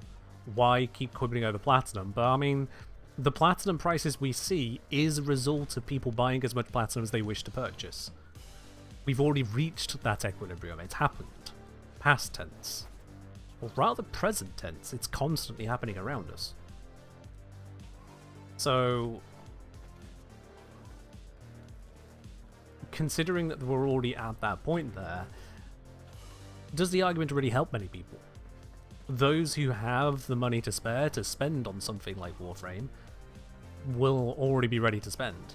And those who are arguing over a plat here or there, either it's because they've spent their hard-earned money on it and they want to get the most out of it, or they've spent their time grinding and they want people to fairly pay up for that, for their definition of fairly. Here we go from Hams. More on this. Just finished Mars, reached Farboss. My big bro sent me a pro build video. Okay, well that's very cruel of your big bro then, because if you've only just reached Phobos, how are you going to use a pro build video? Why does Excalibur die so fast in Steel Path Phobos? Hold up. I thought you just finished. Have you finished the entire star chart and gone to Steel Path, or are you being taken there? Video Man said putting Decaying Key to make shield smaller. Yep, that's a shield gating strategy which doesn't really exist anymore, so you probably watched an old guide. Shield gating with brief respite to rolling guard. Okay, but if shield big is not better for no die, shield gating again is the point there. Video say slash proc do true damage and skip armor. Yes. A slash proc ignores the armor on the current target when accounting how much damage it deals. So if armor would reduce their damage... Ooh, let me check I have another of these. Because we just sold one, I want to make sure I still definitely have another. I know I should be good, but... Explosive... Yes, I do. Okay, cool. Sure.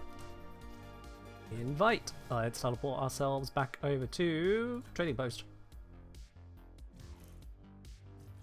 But yeah, if you are only just onto Steel Path, then it might be that your just builds have not been designed for Steel Path at all. If you're being dragged there and you haven't even locked it properly yourself, well, it's Steel Path, it's super hard mode. Here we go again. The declines. A sec. There we go. Okay. Yeah, it sounds like you could really do with a beginner's guide, or a guide walking through some of the fundamentals if you're not even sure about how shield gating can help keep you alive. And to help you with that, I have a lot of guides on my channel. If you do !catalog, you can check out my entire catalogue of videos through my website. It saves you the trouble of digging through YouTube search trying to find the right thing, when in the catalogue it's categorized by either frame or by type of video. So the non-frame videos are all the way down the bottom, easy to get to. There's a quick link on the top of the screen, and you can have a look as to whatever best suits you there, whether it's about shield gating, whether it's about dealing more damage, being Steel Path ready, all that kind of stuff. I've got you covered. All that. From Oni, I was trying to make so that people could just play the game rather than hang around for half an hour trying to sell items for 5 more plat than the bottom price. If people are selling for more than the bottom price, and thus waiting for trades, like in Absolute Paradox's case, they're likely not waiting like I am, because I'm here to instantly respond to trades, to offload the items quickly and be nice to people. Instead, in Paradox's case, they're likely just off playing the game, earning other items, and they'll take a trade when someone pops up in chat, because the prices have eventually reached what Paradox is happy to sell for, and then Paradox has to hope that that person will stick around long enough for Paradox to get out of the mission and set up the trade, which should largely work, but on the buyer's side, it'll feel a little bit more frustrating just having that extra weight. So I just do it differently.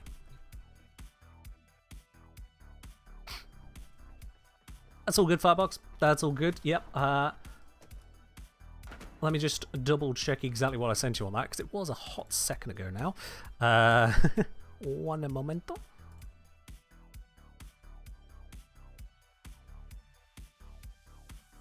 Hold on. And I'm willing to bet you didn't use the username fartbox, so I have to search. There's that. Oh, there it is. Alright. Yes, yes, yes. So, for the avatar, if you want to get that sorted, just send me a message in game so I know who I'm inviting in. Bolt or Prime, this is Author, not an aura. Sure. And Voltaic Strike. Wait, do I have any more of those left? I might do. Shit, I do. Alright. More money. Sure. Also, Nomad's Boltor. Boltor, is that what I was setting it at? Yes, good. Good to double check. Oh, I've received yet another message. Oh, there we are. That's the one I just asked to receive. Yeah, that makes sense. We'll sort it in a moment. Let me turn myself into invisible on Warframe Market. So we should be able to clear out these trades, and then I'll be ready to sort that with you. There we go, 54, that's all good. Yeah. Is Voltaic Strike only from Barrow? Either only from Barrow or Barrow plus a obnoxious mission, one of the two.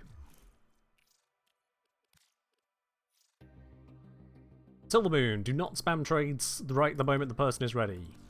You don't know what's going on. They can't even hear me, but the rest of you can learn from this. This time I am ready, but lots of people wouldn't be ready straight away. Exactly what I said earlier. People only notice who they're trading with when it finally pops up at the end and they see what they're looking at.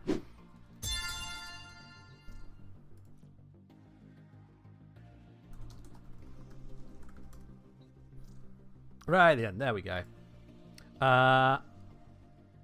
No farm for Voltaic Strike? Well, that'll be why it's expensive then. Although Absolute Paradox is saying it is farmed somewhere. Now we'll have to see who's telling the truth in a moment.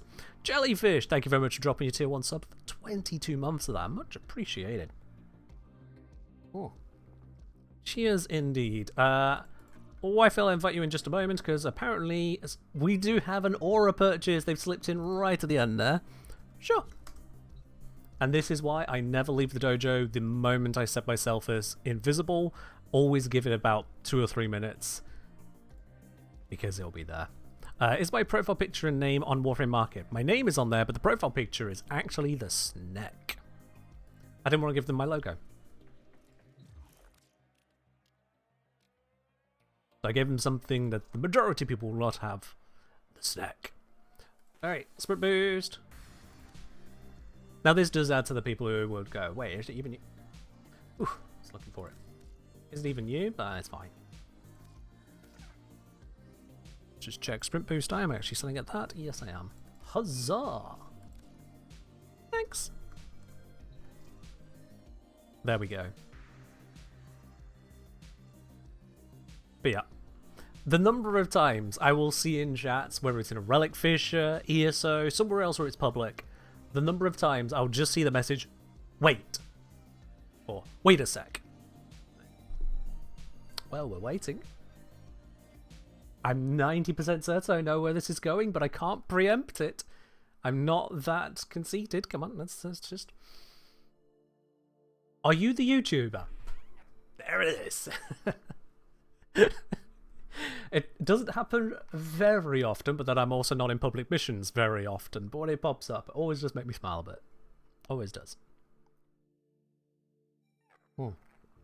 Okay, so let's double check on this bit here about Voltaic Strike. Voltaic Strike. If we just go straight to Wiki. Offered via Barracutia. And that's it. Yep. That is it. Cool. Maybe I should have picked up some more of those when Barrow came around via Tenocon. Oh well. But now with that, we should be very clear of all of the active trades. Let's hide all of my current trades as well. So I'm not just showing us offline. The trades now just completely vanish from the market without deleting them. So that no one should be reaching out to me even whilst I'm not ready to trade. And that means we can safely tend to this here with Fartbox. Fartbox, have you got your fashion ready? I'm going to assume you have because you sent me a message about it.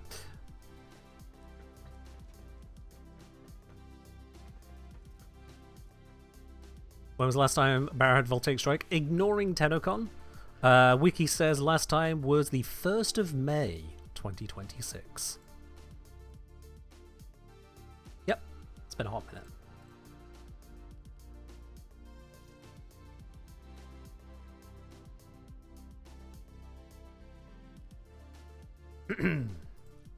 It might not have sent through. I'm just going to spam click this a couple times. One of those will get there. There we are. Right, let's head on over. Fair warning, chat. We're about to go into the color key scene. This is pure white. If you are holding your phone up close to your face in a dark environment, please move it back for a moment. This is about to be very bright.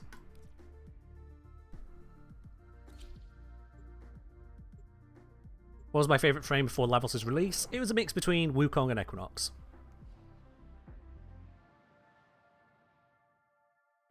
I think more Wukong than Equinox, but it was a mix. Alright, aim at my head. Yep, fine. Alright, final lighting. You want to be pointing this way? Okay. Oh, you want to be pointing. Choose where you want your lighting to be. Because as you spin around, you see the lighting changes. Choose where you want your lighting to be and then aim. Aim forwards.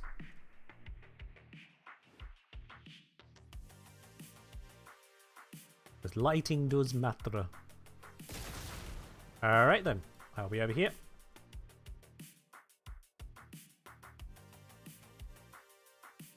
Need to aim my head and then I can freeze time.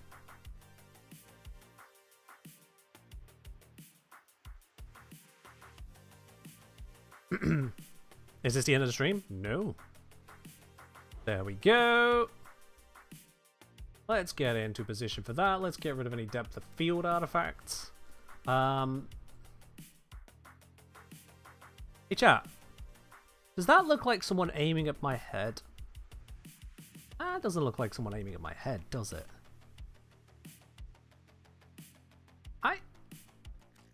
I'm fairly certain that's not aiming at my head, is it?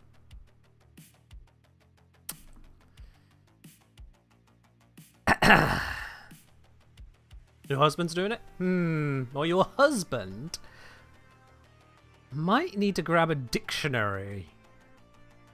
Or have their own head checked. No, this is sometimes a bug that can happen, but aim slightly higher.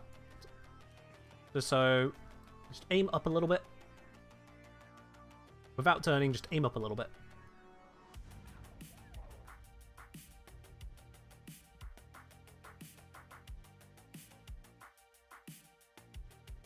It won't let him move. Well, it will now because I've stopped freezing time.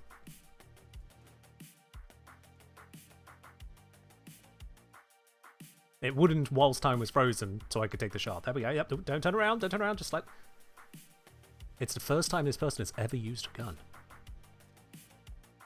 Yeah, I moved around so I could see the angle, so you could see it on the stream, but whatever. Right.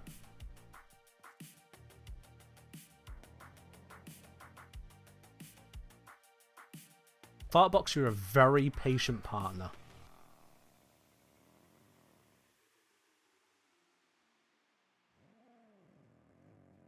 Please aim directly ahead in the direction you would like the lighting to sit. Okay. That gun looks near enough level. That should work. I'm not gonna... dwell on that. Sorry, I need to move my character out of the way. There we go. Not gonna dwell on this too long. It's already been long enough. I am going to... Yeah, that lighting should be fine. That lighting should be fine. We go skidoosh. There we are. And let's label that one up.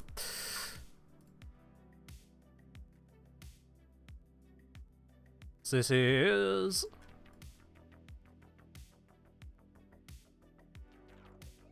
Fartbox the second GA avatar.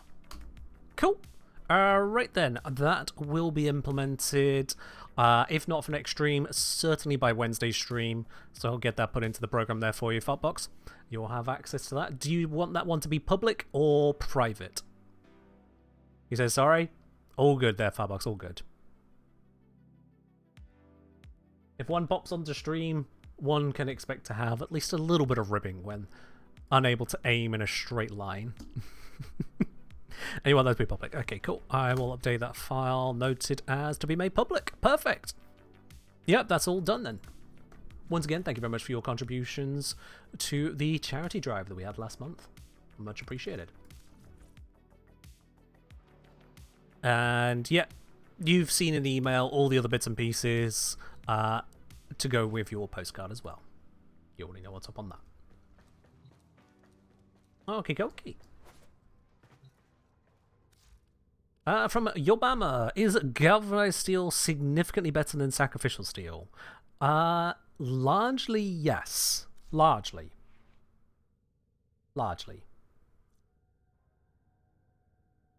Zom, I did have a brief look at this latest bio patch, but it's not been my biggest focus right now, I'll be honest. I'm not that clued on the metas. But yeah, sacrificial steel versus galvanized steel. This is what you're asking about.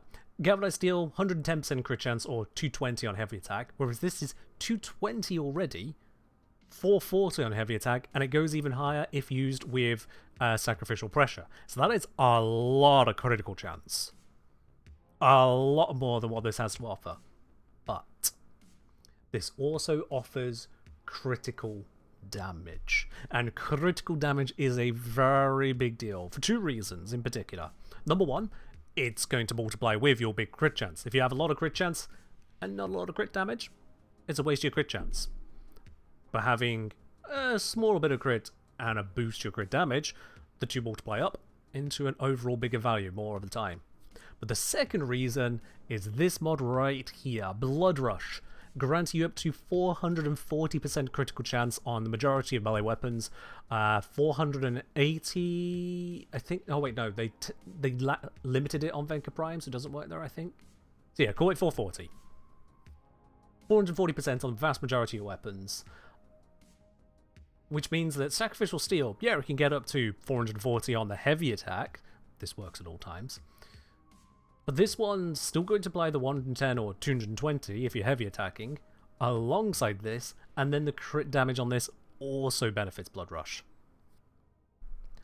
That's why galvanized steel is usually the largely better one to pick, because even with sacrificial pressure, which by the way is weaker than prime pressure point, even with that to buff up sacrificial steel, it's additive critical chance alongside Blood Rush, and with no crit damage bonuses, which galvanized steel does provide.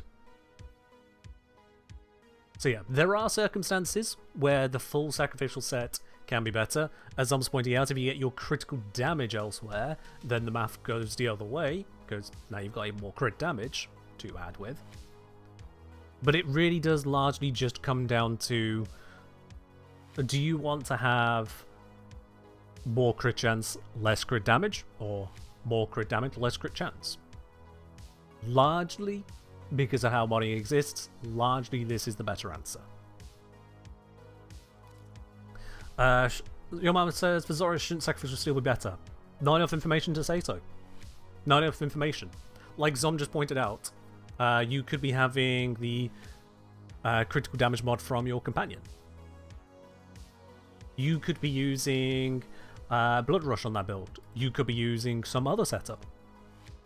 You could be using other critical damage mods, including even a Riven. You could be using Organ Chatter or Amalgam Organ Chatter. I don't know your build. You know your build. So when you're deciding between two mods, you've got yourself already 99% of the way there. You've already decided your Warframe, you've already decided your companion, you've already decided your primary and secondary, you've decided your focus school, you've decided almost all the other mods on your melee. If you haven't decided all of this, then you're even further from knowing if you're making the right choice or not. But really what it comes down to is, with those other decisions made, run the numbers.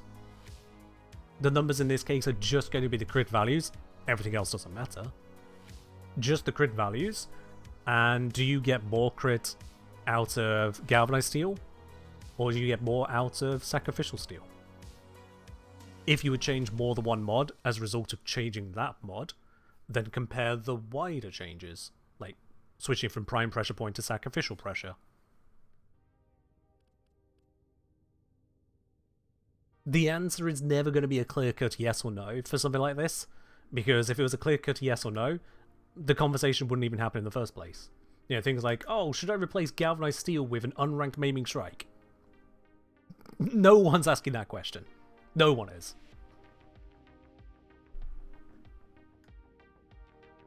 But for this particular case, yeah, you just got to run the numbers. And if you don't want to run the numbers, and then try and get out physically, you just put the mod in, you throw the Zorus, you see the results, you're kind of gone, I don't know which one's better. Then the answer then is, it doesn't matter anymore.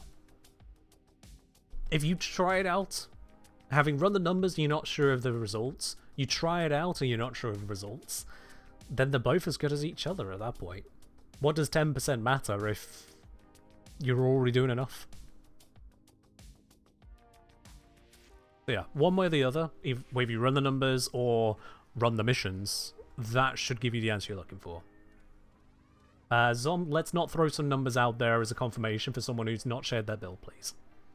If you give someone the assertion that it's not going to be 10% different, you're telling them you already know the answers I've just said you won't know.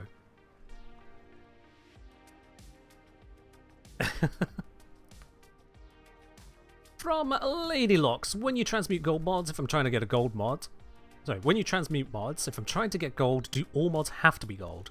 No, but by making them gold, you massively increase the chances of getting gold. Not mold. Transmutation. There we go. This is an older video of mine, so I apologize for the pacing and audio. It's an older one. Bear with me. But that video, nothing about it has changed. Transmutation has not changed since that video came out. So that will walk you through what's good about transmutation. The only thing that has changed is, of course, market prices. Everything else in that, the way transmutation is weighted, the effects of different polarities, let alone different rarities, all of it's in there. And transmutation is absolutely not a scam, it's just not cheap on the credits. If you're doing transmutation with less than, say, 2 million credits, you are really going to struggle. But if you got all the credits and you got all the mods, and oh boy, have I got some gold mods to use. Well, let's see what we get here. Bam! Sabo rounds. How much does that one actually go for? Sabo rounds. Currently, cheapest available on Warframe Market is 45 platinum. Streamer luck strikes again. Transmutation's a scam.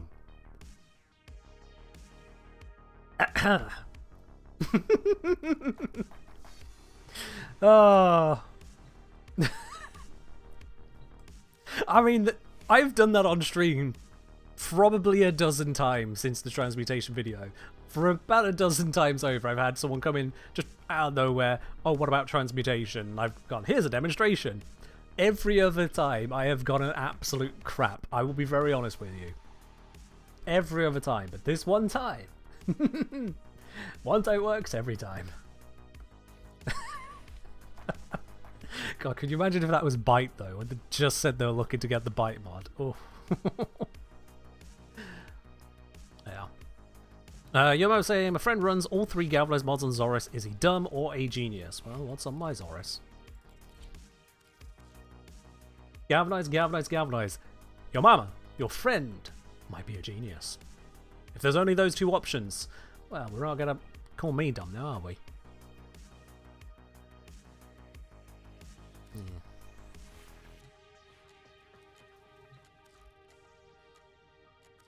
Yeah, when it comes to transmutation, if you're transmuting bronzes, you will largely, but not always, get bronzes. Same silvers, largely, but not always silvers, and golds, largely, but not always golds. I think for the golds, it might be 50-50, gold and not gold. So if I just slam these into here and we hit a transmute, kabam, and look at that, it's a silver. And if I do this here with the bronze, we hit the transmute, and kabam, it's a bronze. And yes, you can get back the mod you put in. The interesting thing with Railjack mods is I think you can't transmute into a Railjack mod. You can only transmute out, which is a little bit weird, but yeah, it's kind of how the world works. You deal with that. Any further questions on the transmutation? Always happy to help on that. I did a lot of transmutation, recording every single transmutation, both what mods I put in and what mods I got out, so that I could also cover the chance of getting different mods, chance of getting certain polarities, chance of getting certain rarities, average platinum value of a transmutation based on current market prices. All of that put together to make that transmutation video. I did not slack off on that one. I mean, I don't slack off on any of them, but the point is, even that one, I was full sending it. Okay, he runs Prime Pressure Point and Amalgam Morgan Shatter. Why not replace one of them with an Elemental mod? Why not? He runs Prime Pressure Point and he runs Amalgam Organ Shatter. Why not replace one of them with an Elemental mod? Yeah, why not? Why not? Pop it in there if you want to. I run Life Strike because it's got enough damage already. I might as well heal. But I could absolutely replace that with an Elemental mod. This is making the attack stronger and faster. Stronger and faster.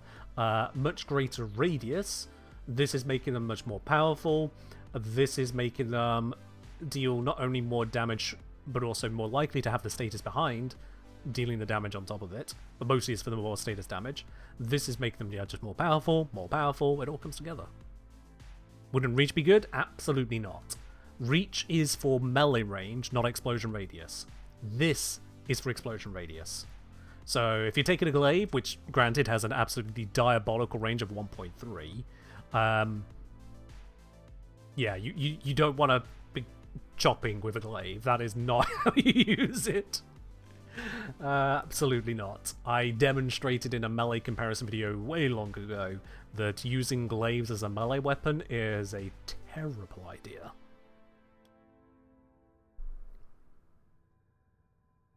Yo mama, it's possible your friend came up with the build rather than copying mine because this is basically the correct answer. That's the point. This multiplies with this both multiplies and adds with this, which multiplies with this, which multiplies with this. This is additive to this speed is additive to this speed. This is functionally multiplicative because nothing else is doing the same thing either. So when you see that they all just kind of mostly multiply with each other, they are best in slots at every point. It's the best you got. When Shocking Touch do good there? I mean, I just answered, but just to confirm again. Why am I not using Electric mod? This already kills things. Not this slightly hurts things. This already obliterates things. So I could obliterate 90% stronger, and indeed it would be 90% stronger. Or I could just obliterate things and full heal myself in the process. If you find you need the more damage, whabam! Now you have more damage and more status, although this already has given status and there's Force Electric anyway, so the increase is teeny tiny. Or I could full heal with every single attack. That's why that's there. If you're looking for people to run missions with, Paxo, your best chance for that is if you do !Discord and ask for people over there. Largely when people are watching a Twitch stream, they are wanting to watch the Twitch stream. But if you're looking to play with others, trade with others, or just meet up with people to talk Warframe about, !Discord, we've got a whole ass community over there as well. Absolutely. Also, for the love of God, if you join the Discord, people, please learn a little bit of internet security. We have recently had too many people have been on the Discord for months or years, then get their accounts compromised. Stop clicking random links. You're not about to win 2,000 Bitcoin from Mr. Beast. You have not been selected to receive a free iPhone, and for the love of God, there is not a package waiting from you from UPS. The FBI is not about to knock down your door because you didn't pay your taxes right. You're not going to get a refund from Twitch. None of it's real. Check what you're clicking, for the love of God. Every single time we are removing someone from the server, it's one of two things. It's either a artist, it's always a fake artist, sending out spam messages in people's DMs going, "Hi, I thought you looked cool, just wanted to chat. By the way, I'm doing commissions. If you want to help me with my grandma who's dying from, AIDS cancer, extreme. I'll take any commissions. Do you want a profile picture? Stab. Get out. Or otherwise, it's people whose accounts have been compromised. They've clicked on a random button and now, boom, they're just spamming every single Discord with, hey, Mr. Beast will give you $20 million. Ugh. Please, look what you're clicking on. Look at what you're clicking on. And if you think it's a scam, but you think you're smarter than the scammer, you're not. You already think you're smarter than the scammer. Don't click it. Just don't. Even if you think you have the tools at your disposal to make sure you are safe from the scammer and you can start playing with them, don't. You are putting yourself at a risk. You don't know what you're doing. They do this for their job. To take over people's accounts and to manipulate that. Don't do that. Don't risk it. Ah. Also, Brian, cheers. Yeah. It's not just read, it's pay attention to the obvious around you. Like, seriously pay attention to the obvious around you on that stuff. How's Amir been treated so far? I've had one of the sessions so far. Interesting start to it all. Ran into...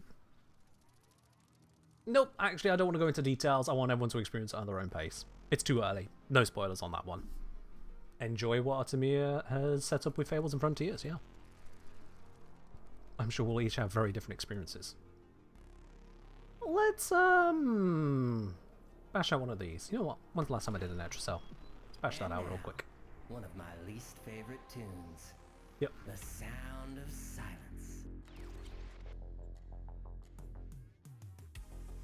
Speaking of suspicious links, that is a YouTube link. However, you've given me no context on this on, so I'm not clicking. I'm not removing, but I'm not clicking. No. Netracell! Let's go. Because I didn't use these up yet.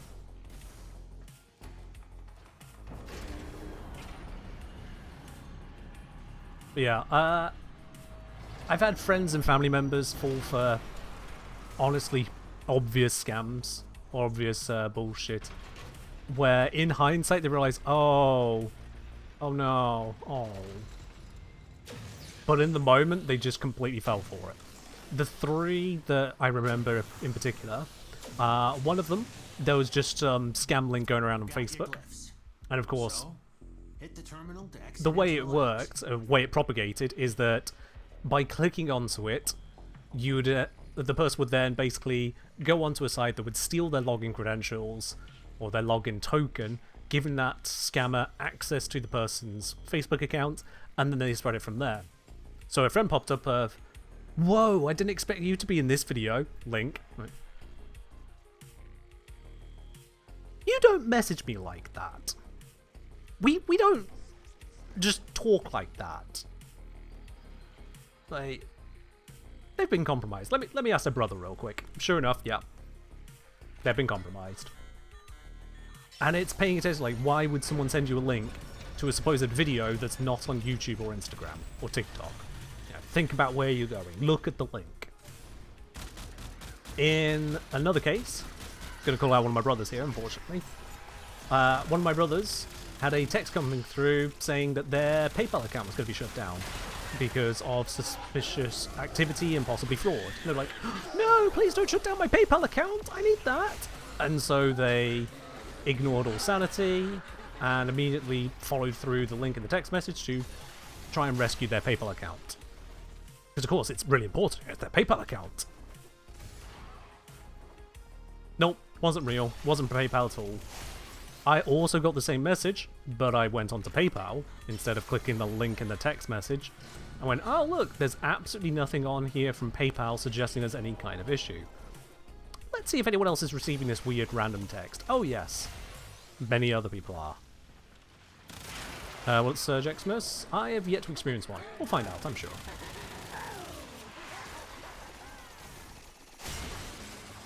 So again, it's a case of pay attention to what's being sent to you verify, because if something is serious, you'll be given the means to check how serious it is. Serious stuff doesn't just sneak by. Oh, I did see a Surge Xmas at the start? Oh, well, they're not that threatening, are they? And then the third one that stands out was someone who was running a business through Facebook for business. The poor souls. But they received a message that was indicating to them that they had been found in breach of copyright, they were using stolen stuff, yada yada. They would be having their account shut down over it if they didn't immediately do such and such a thing. They started reacting, like, they were horrified at this, like, what have we done, what have we done, what have we done? We only shared an article, was it the article we shared? Oh my god, what's the problem? They were absolutely fully panicking over it, because so much of their business was coming through Facebook. Eventually, after they calmed down a little bit, oh hey, am I in the sim? Eventually, after they'd done some stupid shit already, they then realized they were in over their head, they should ask someone they know who should know about copyright stuff.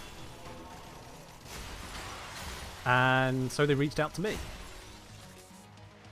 And they didn't explain at first what had happened or what they'd done. I had to really, really pull the details out of them.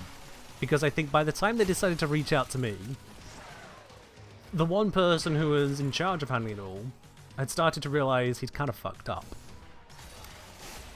This is it. It's when I finally got them to admit where the message was, Get ready for whatever happens next. that it was through Facebook Messenger. Right. But this could be Facebook, right? I'm like, why would Facebook, if they're reaching out to you about a copyright violation, message you from a blank account on Facebook Messenger? It still took another half hour to talk them down, get them to realize none of this is real. This is a scam, they're trying to get your credentials. Walk me through what you've clicked and done so far. And thankfully, they hadn't quite got to the point of handing over their login credentials. But it was close. Where's the... Ah, there it is. So yeah, people fall for scams and hacks almost entirely by clicking things they don't understand where they're going, or believing messages are genuine for no reason whatsoever. I'd say it doesn't matter how serious it sounds, the world is not going to end in the next 5 minutes. Stop, read, and think. How can you prove if something is legitimate? If it has no proof, then how could it be legit?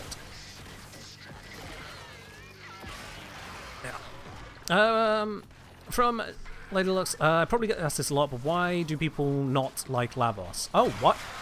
Why do people not like Lavos? Okay, that's not a question I get asked a lot, actually. People usually ask me why I like Lavos so much, and then I point out that I've done multiple videos which explain as much. But yeah, why do other people not like Lavos? Main reasons I've come across: people don't like a health tank, people don't like cooldowns on abilities, some people just don't like his abilities, they don't feel like they do enough for them, they feel like the 4 is just kind of shit being a disc, and to be honest, it is a bit shit these days. It's never particularly great in the first place. It has a lot of potential, but it's a lot of work to get that potential. Some people don't like the constant infusions, because every time you cast an ability, the current infusion goes away, and certainly on controller that can be really frustrating for people. So yeah, there's a bunch of reasons people don't like using Lavos, and those are all legitimate reasons. Also, some people don't like using Lavos because I said I like Lavos, and some people are just contrarian like that. But that's a very small minority of people. I'm sure if we dug, we'd find out one of them is called Alsu.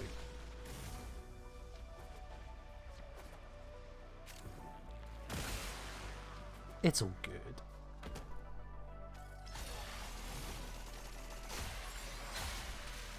Yeah. Alright, let's get back into the zone. And now I can battle you lot.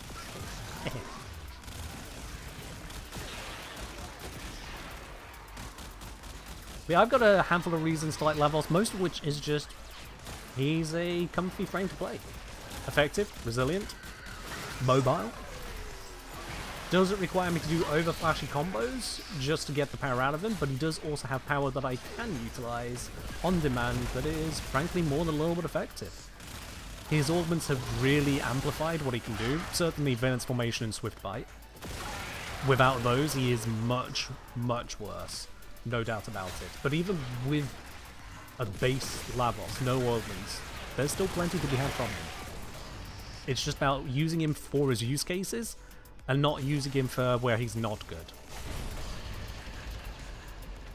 Yeah, if someone tries using Nidus to shield gate, if someone tries using I want to know why. Trinity is a big old DPS frame, if someone tries to use Vauban with no crowd control, problems gonna happen, aren't they? Nothing about Albrecht?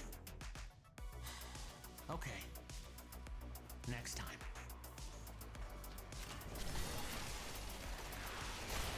Alright, let's get us out of here. We'll have this new Shockwave. Not Nightwave. I need to remember it's not Nightwave anymore, it's Shockwave. We've got this Shockwave complete. Skidoosh.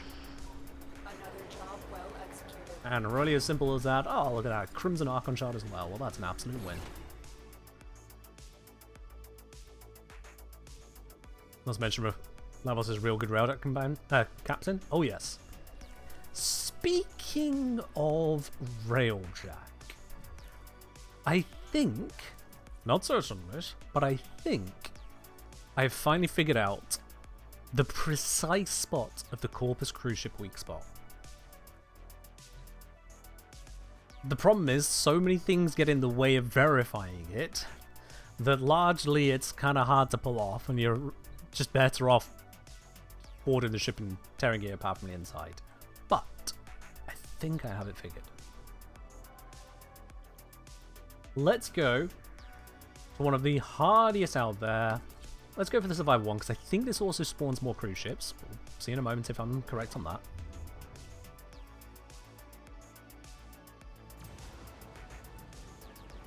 Kind of sad Tevkov isn't the best Railjack captain. I'm kind of glad that they didn't shoehorn him into being the Railjack frame. That's a good thing. Would have been nice if he had more to do with Railjack, I guess, thematically, but then theme doesn't have to dictate the kit, and often it can get in the way of a good kit, trying to attach it to things.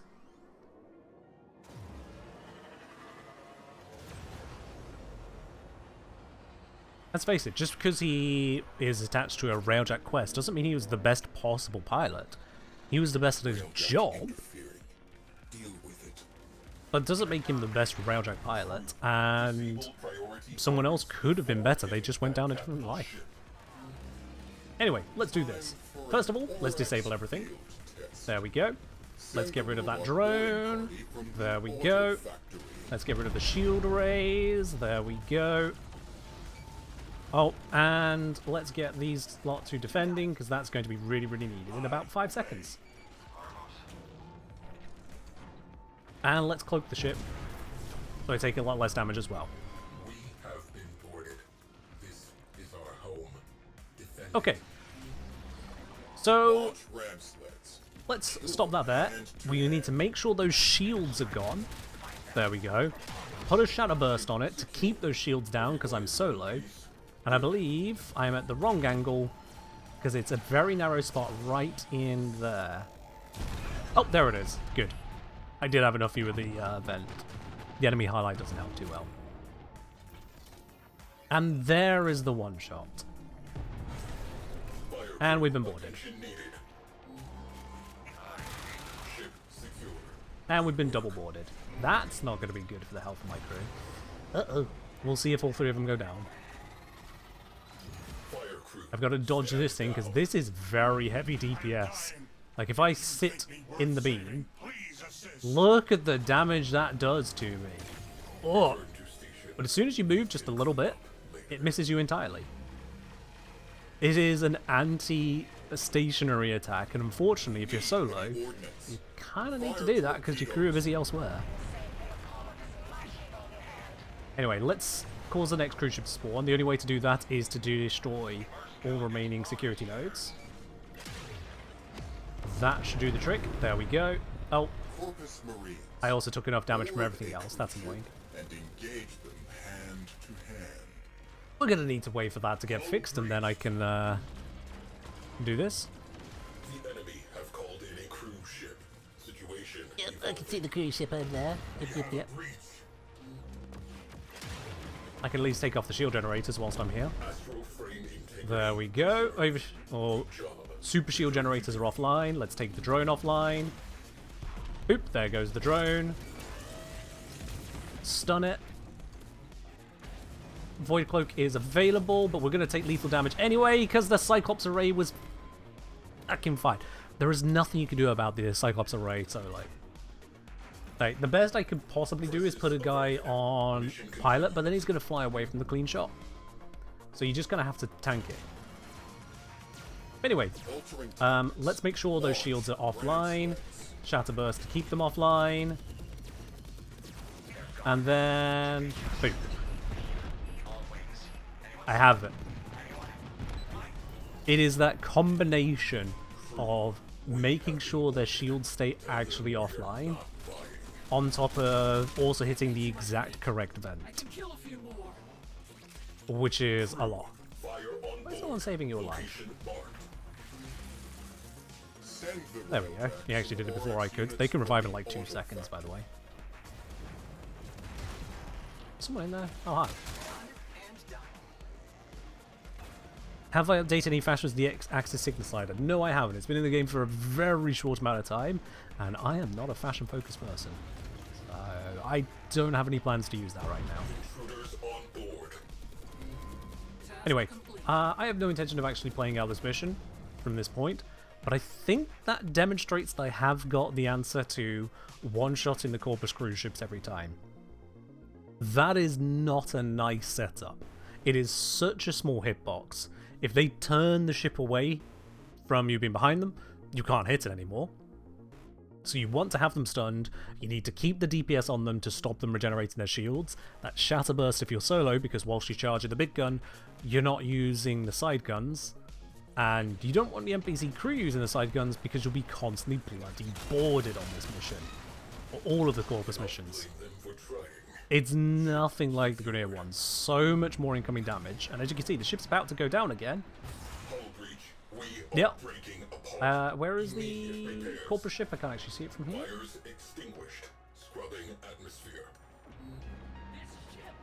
Where is it?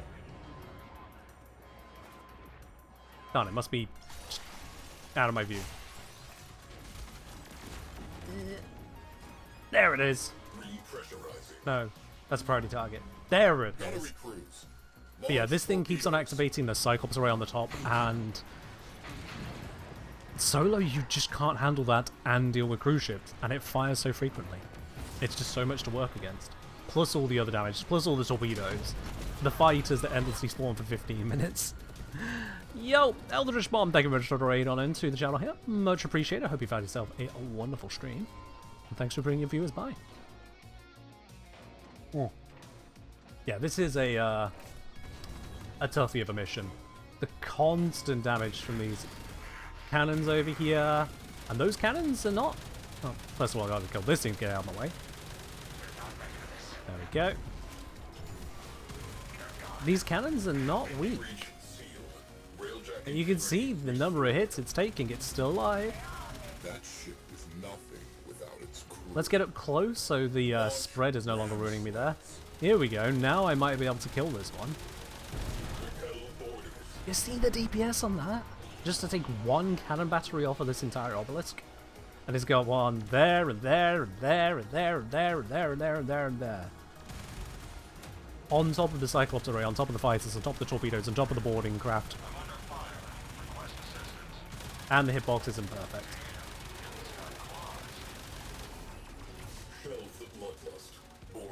It's a lot.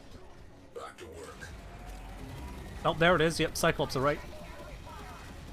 We gotta keep moving.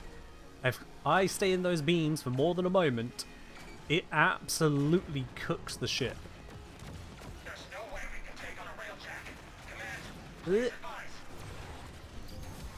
Nearly. Ah, survived it. Okay, there we go. Torpedoes. See how much that is to deal with. Like, you really have to put in the efforts or you just get taken out, right? The torpedoes, I think there is a countermeasure for that. But that's going to take up a spot that I don't know if I have available. Omni and patch that leak. Let's see about a countermeasure. I haven't actually tested with the countermeasures yet. Frame integrity. But after already dealing with the Cyclops array, which I don't think there's anything that counters that, then having those homing torpedoes is a lot. All of those weapons you cannot disable. They're just constantly firing at you. Anyone see anything I'm missing there? Let's try Dark, Plexus. That's an empty mod slot for Flex. It's honestly nothing substantial there anyway. So this and this is good. That one, that is turret damage and raildeck speed, not really relevant. Void Hole, honestly never been a fan of it. Not for this. So let's see, we've got Void Cloak. The alternatives being Flow Burn, Fire Suppression, and Battle Forge. Those are the ones we need. Battle Stations can be replaced with Death Blossom. Definitely not what we need. And Form Up is honestly just really nice to have in general. So yeah, it's not in that, so it's going to have to be in these ones then, right? There it is. Countermeasures. Flares that distract enemy guided projectiles. I cannot justify replacing Blackout Pulse with countermeasures. I really cannot. This will disable both cruise ships and fighters in a large radius for a pretty long time. This is brilliant for allowing you to hit cruise ships and fighters so much harder that... No, there's no way I could justify putting that one in. But it does mean then that the torpedoes will just hammer into you. You reach 0 hit points, NPC crew fixes it, then you continue on. It's a rough one. Certainly solo. Very rough solo. Seeker Volley is the only one that is more flex these days, and even then, honestly, the others aren't that much better. Mitchell did testing of the T4 railjet components. Correct, yes. I'll get to that in a second, but no, I haven't. Yes, the T4 railjet components, I have gone through the testing on all of them. I have done extensive application testing, taking notes on every single one.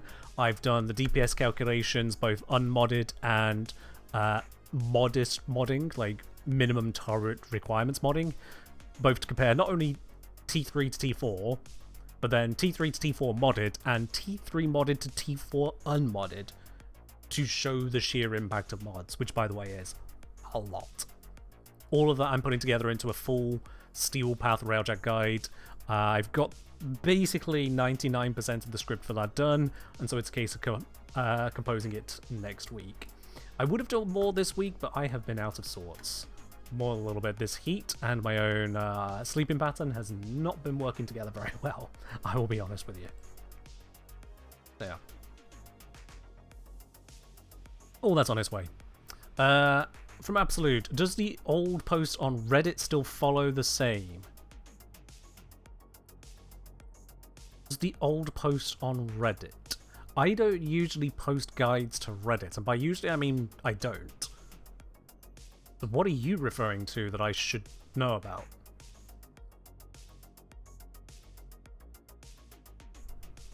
There was a Everything Railjet post on Reddit? Okay, well, ask the person who wrote it. I'm going to be honest with you. I don't assess other people's guides unless they pay me to. So if someone's posting on Reddit with a guide, sure, alright, see what they've got to say. I'm not going to speak for it. The person tested the T3 stuff too. Cool, yep, same point, Absolute. It's not changing. It's not changing. If someone tested things and you want their thoughts on their tests, go to them. If you want to know if their stuff is correct, go to them. I'm not going to qualify someone else's work that I haven't even seen. Sorry. That's just not within my remit. Point is, my turret guide for normal mode and use of turrets still applies. My overall railjet guides for normal mode still applies. And for Steel Path, I'm actively working on the guide to help on that, which includes verifying the exact natures of both weak points on cruise ships and where people have been going wrong with cruise ships. I'm also including that because it's just so much more relevant on Steel Path. The number of people who seem to just point and shoot and pray is a lot. I'm hoping that that video will fix that up for a lot of people who didn't realize there's actual gameplay in the game. Let's move these around because I've had these in various places for testing. Let's go with... Hold on, do it like this. Zetki pulsar there. And the... Oh, is that the right pulsar? What one was that one? I appear to have multiple. I want to have the Carcinox on there.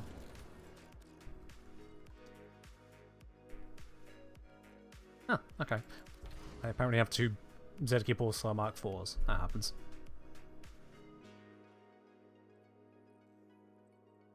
Yeah, you've just seen the absolute clusterfuck that is a Corpus mission. So now let me show you how much of a not clusterfuck the Grineer one is. And why I will absolutely not be changing our Blackout Pulse. Let's go for R9 Cloud, because R9 Cloud is the highest level one. We're not going to do the Void Storm, just to slightly minimize the sensory overload.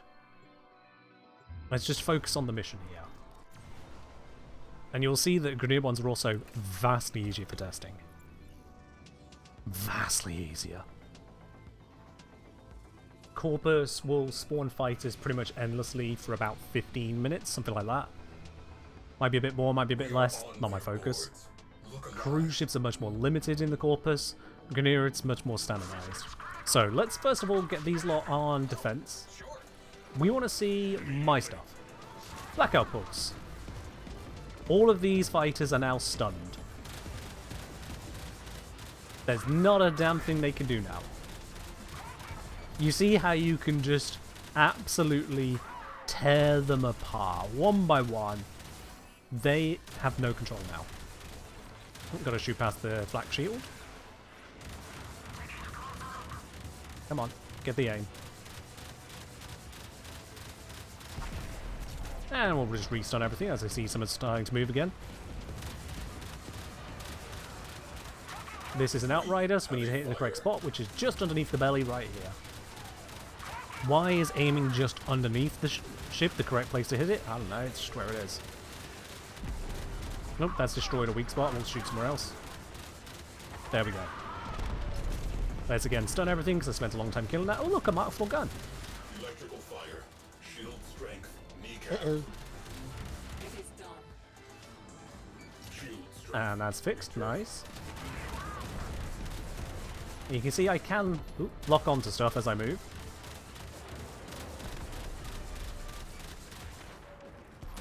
The locking on does make it a little bit easier, even if they are a moving target like this one. But then also, Pulsar zaps them, they get stunned.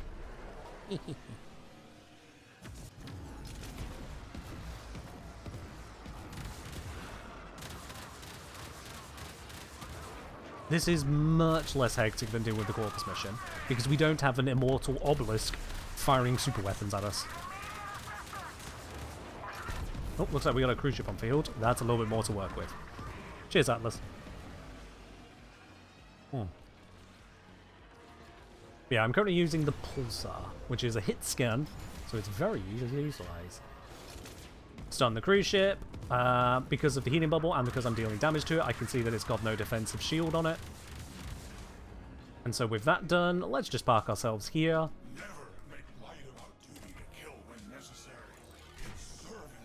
Fire out another stun because there's something attacking and we don't like that.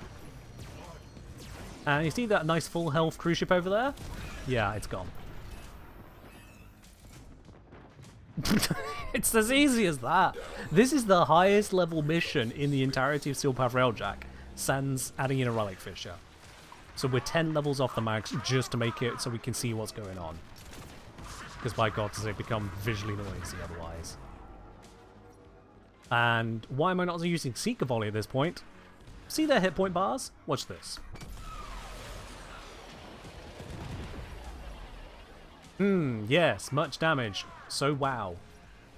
Seeker Volley falls off at this level. It's usable, it's extra damage you can throw out. It's like over 100,000 damage in my current setup, but still. It's not enough.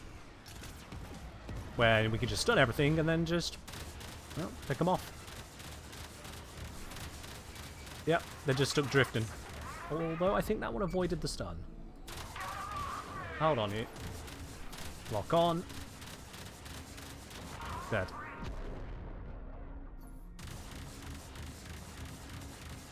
Dead. Dead. Restun. Dead. I think I have proven the point as to just how manageable this is. Cruise ship reinforcement has arrived. Oh, that's 9 kilometers away. That's why I'm not hitting that one. Hello. So, Outrider, you... Elite one, no less. You might drop one of the Railjack components. Let's stun you if you're going nowhere. I hope I haven't blown up your weak spots. No, it looks like there's still a weak spot. That's good.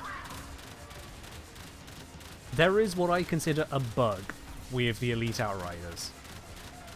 You notice how I'm kind of killing it, but it's taken a while. Shatterburst, my second ability here, if I've launched it at that cruise ship. Shatterburst is great at destroying weak spots. That's great for the cruise ship here, because it removes those immortality generators and makes it where we can kill it. But when that hits an Elite Outrider, it takes away all of the damage you could deal to it. You end up leaving them with nothing but 99% damage reduction spots, the entire ship. And so, it takes longer to kill an Elite Outrider fighter than it does to kill cruise ship. Even using their heavy artillery doesn't work. And that certainly can cause some frustration. Especially if it then moves into a healing field. I have a recording of me having to kill a full health Elite Exo Outrider because I blew off the weak spots by accident and then it moved into a healing bubble. Full health. Almost instant. It's horrible.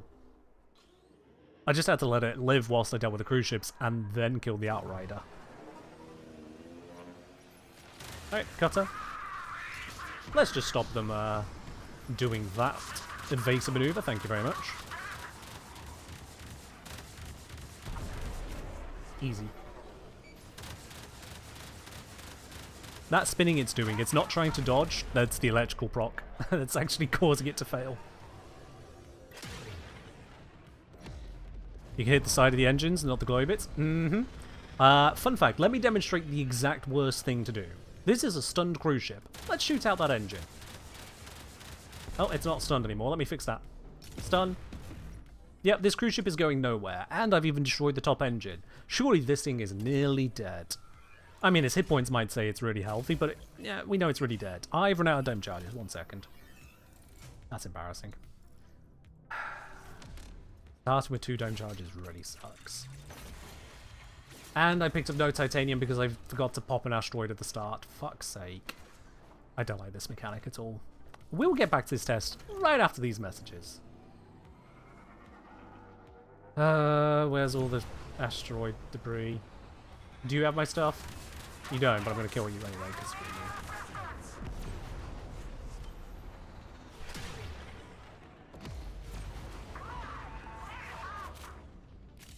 There we go, got some titanium.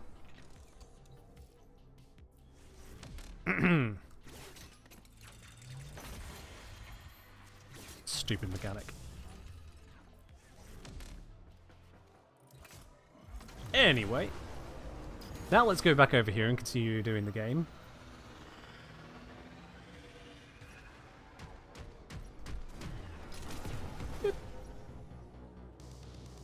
As I was saying, We pop out the engine there on this stun ship. You see, it's still got basically all of its hit points. Like 85, 90% of hit points right now. We charge up the big gun right up Main Street. 0. Literal 0 popped off of it. And yet, we go here. Insta-death.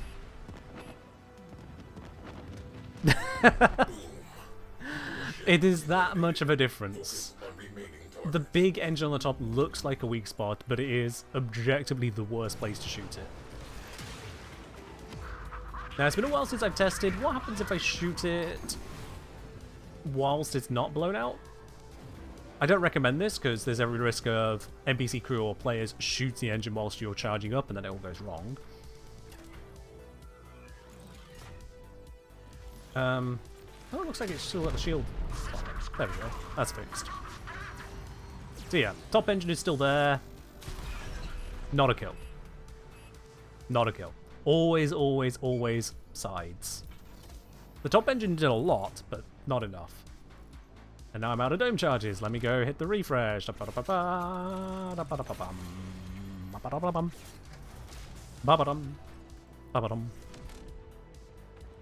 Primary crux only triggers on top engine, not the sides. Alright. Welcome to the C in DE, Zookster. That's all I can honestly say on that. Just because something says it's a weak spot doesn't mean it's a weak spot. For the best proof you'll ever come across on that, go ahead and use Cytonine to find the weak spot on a shuffling fragment. You could do that one in the simulacrum. Grab Cytonine, deploy the whatever it is to see the weak spots, and see it on a shuffling fragment. I guarantee you'll never believe 100% in what the game is telling you again. You'll see it for what it's really doing.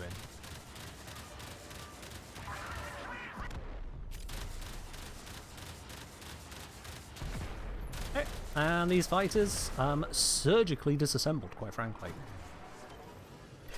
Let's just put a Shadow Burst into the group of them, fire out the missiles, fire out the stun, literally just launch everything, because I've got it and I'm lava, so let's do it. That is an Outrider that I've just Shatter Bursted. I might have just screwed myself. Why did I do that? Yep. It took a lot of damage, as its weak spot just blew up. And then it just got full healed. Oh, it's the exact thing I said I didn't want to have happen. Okay! Is there still a weak spot left? Oh, that weak spot just blew up. And I just watched the other weak spot, I think, go. Is that it on the side there? Oh wait, it's still alive, it's still alive, it's still alive. I can kill this before the weak spot dies. Please let me have this. Hey, how's it going? I have been watching a bunch of your YouTube videos lately and I just want to come here and thank you. I appreciate the time you put in those and how comprehensive you make them. Less than 3, less than 3, less than 3. Oh, well, thank you very much there. I don't know who you are. That it was done anonymously, but that's all fine with me. Thank you very much for the £10 tip and the very lovely message on that. Glad you appreciate the videos and the streams. Absolutely. Thank you. And as just observed there with that Outrider, that was Shatterburst and the Healing Pulse combined. Ooh, that was close to going really badly there. I thought it was a bug at first when I encountered Steel Path Outriders, but no, Shatterburst was the problem. Anyway, this thing, hold it still. What enemy weak spot did it say? Shuffling Fragment. It's the crawling hand of the Murmur. No, let's not have another one of these zones. Get rid of that. There we go. Right, stun everything in the vicinity. Railjack is about to run out of hit points because I've been focused on not destroying the cruise ship.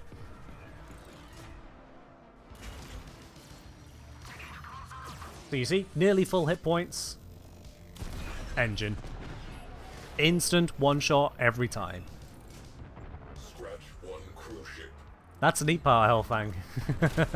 That's a neat part. See what Cytonine has to say about that, and then see what you can actually do with what Cytonine says. Trust me. It's not good. Enemy fighters down 50%. Alright, let's just shoot everything again. Why did I use a Shadow Burst? I already said it's a problem. Anything look like it's not taking a lot of damage. That'll be the one I need to blow up.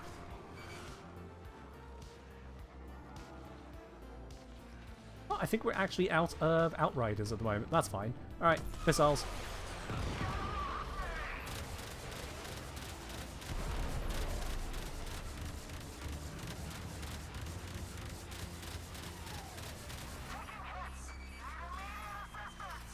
I pressed reload.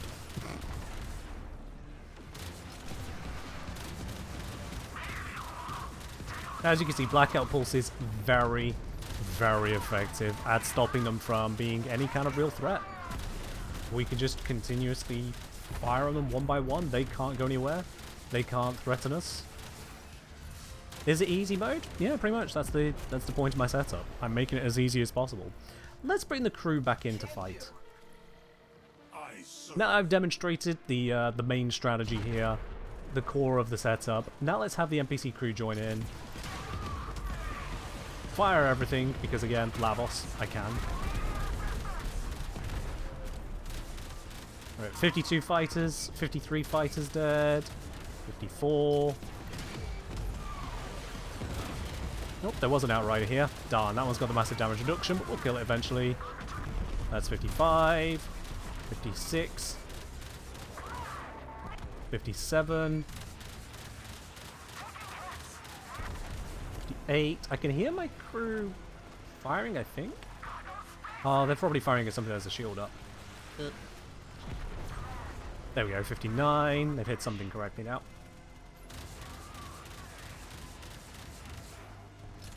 60.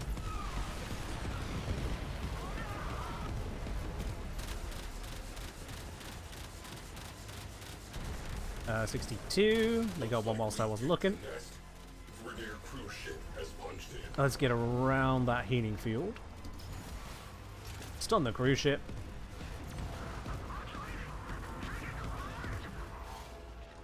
Yep, we're away from everything there.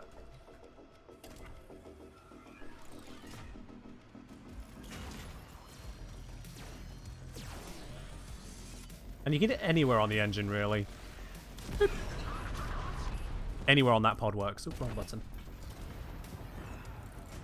Cruise ship has gone bye-bye.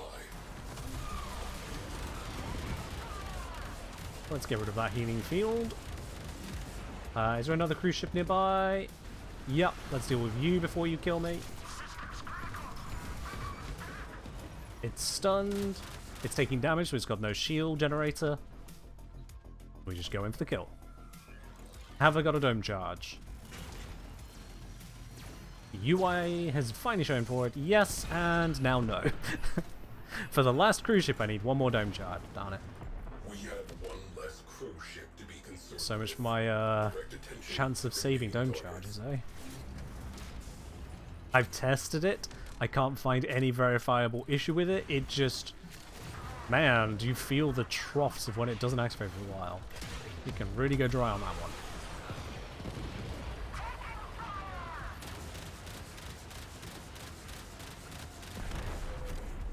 Looking around for cruise ship. No visual.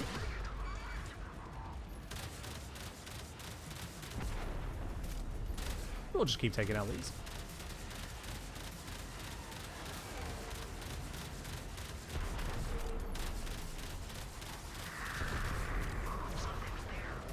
And this pulsar does generate a lot of heat, because I'm using the Zetki one, and just its pulsar in general. They do generate a lot of heat, but because of the rank 9 gunnery perk, we can dispense that heat very quickly.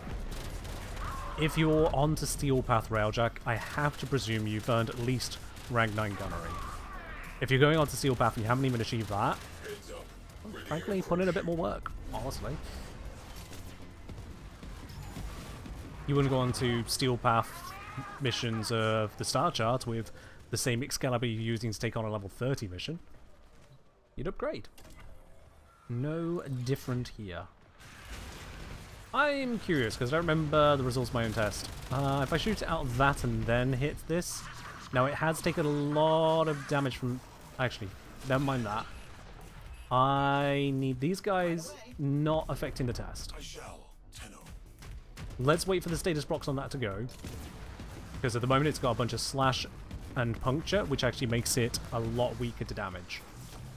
Let's cloak myself so I also don't take attacks. Let's wait for all those to go. Nearly there. We'll be having none of that. Get rid of that, get rid of that. There we go. Still got the slash proc, that needs to go. There we go. Right, restun it. Take out that side thing. Now, I have got it down to about 80% health here, but let's see if this is a one-shot. Do not drift in away. Still a one-shot. Okay, cool. Cruise ship has gone bye-bye. What is that? Fart matrix effect. That is a healing bubble. So they deploy it, it zooms off to their desired location, it expands into a bubble that, first of all, blocks shots, similar to another fireless bubble, and second, heals fighters, and I think cruise ships inside of it. It's a very strong heal on fighters, so... yeah, basically you just want to get rid of it. You can't shoot it from the inside, you have to be outside of it to shoot it.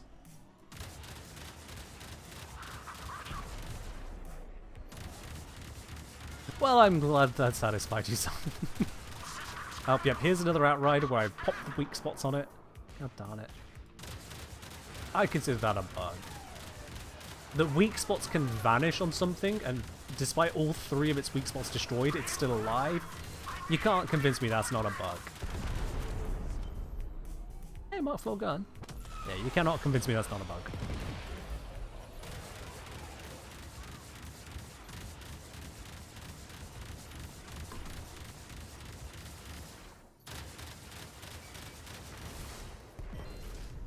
That's the fighters systematically disabled. Fighters are peeling off. Yeah. So, with a little bit of messing around for demonstration purposes, that is functionally Steel Path Railjack Grenadier. You can see you can actually manage the threats and manage the objectives rather than being stuck constantly being bombarded by a Corpus Obelisk, which is more than a little bit obnoxious. Did I leave a fighter alive?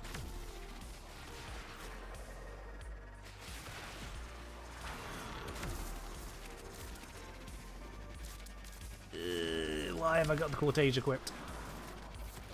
There we go. Anyway, where was I going? Ah, yes, this way. Actually, I should probably just fly the ship over there.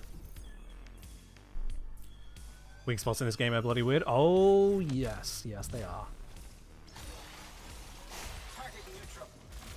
Yeah, let me let's get us a little bit closer, shall we? Now, that missile platform will be a little bit dangerous. I hope my crew will handle that sensibly.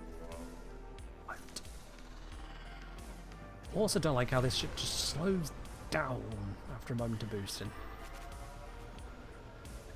Just... and then you can reactivate it. It's like, yay!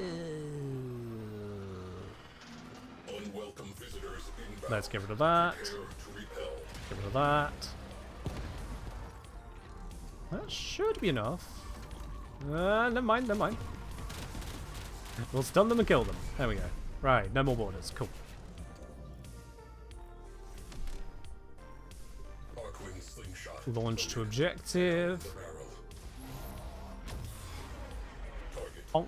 Missile battery. Oh! Orders. That didn't used to work. Objective. Well, that's neat. Close radiators. Destroy core.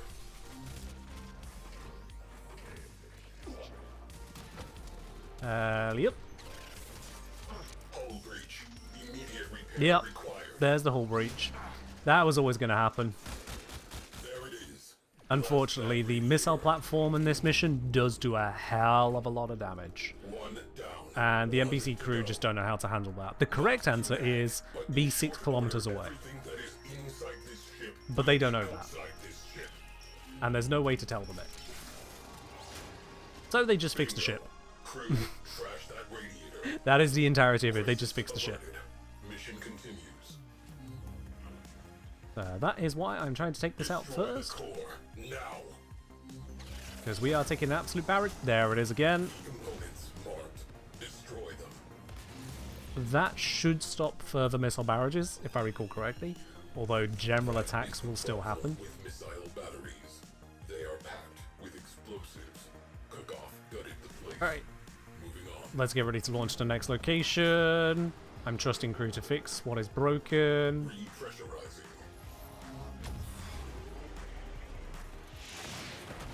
We have a Beautiful. turbine reinforcing enemy fighters. I need an away crew on the inside. Alright, railjack is fixed. Very good. I gotta shoot these. They are shot. Radiator exposed. Radiator exposed. Let's wait for the crew to deal with that. There we go. Radiator down. Away crew. Expose the next Get down radiator. here. Radiator is exposed. Weak point exposed. Open fire.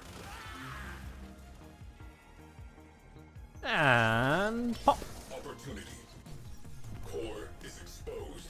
We teleport back to railjack. Oh, isn't that a lot better than Corpus? So much better than the Corpus mission, that. You actually feel like you can methodically play out the objective rather than, hey, suddenly we're just doing a spy mission now. Enemy forces are destabilized. What's railjack doing? They are unused to meeting an enemy on equal terms. So much better this way. So much better. Fragged. Secondary targets. Yeah, so yeah, that's still Path Railjack in a nutshell. Anything I've missed for anyone? Aside from the whole, you know, I'm making the entire video guide of everything. It's more a case of any immediate issues or queries you may have. Now's your live opportunity. Steel Path Warfix? No. Been there, done that, cleared the chart. I'm good, thanks. I'm good. And pick up a few bits and pieces, which is always nice. A few more of those mods for transmutations, by the way, as well. That's 7, 8, 9, 10, 11, 12 of them. So that's 3 golden transmutations right there. Not too shabby. Best mission to farm intrinsics. Intrinsics, if I recall correctly, are just from you gaining affinity. If I recall correctly. I'm just going to verify that real quickly. I was working on that for certain, but I'm like 99% certain on that.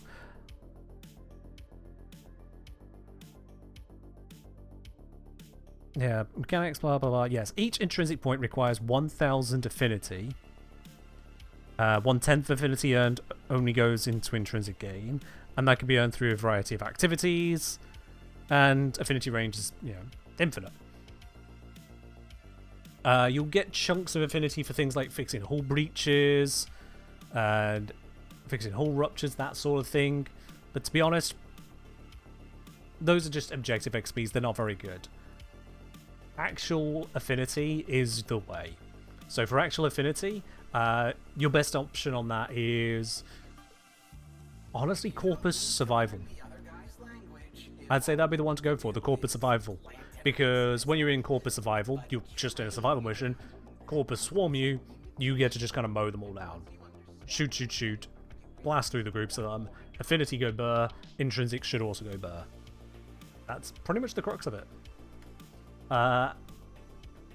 Some people, I think, in the past use like Ivara and stealth bonuses when boarding Grenadier cruise ships to stack up the affinity that way, but that was before Corpus cruise ship. Corpus missions existed. He says, going to ask about Orphix, got through normal version by skinning my teeth. I mean, first step, have a team. That mission warrants a team. But if you want to be the best person on your team, you want the best gear, don't you? And so for that, here it is. You're going to want a Void Rig.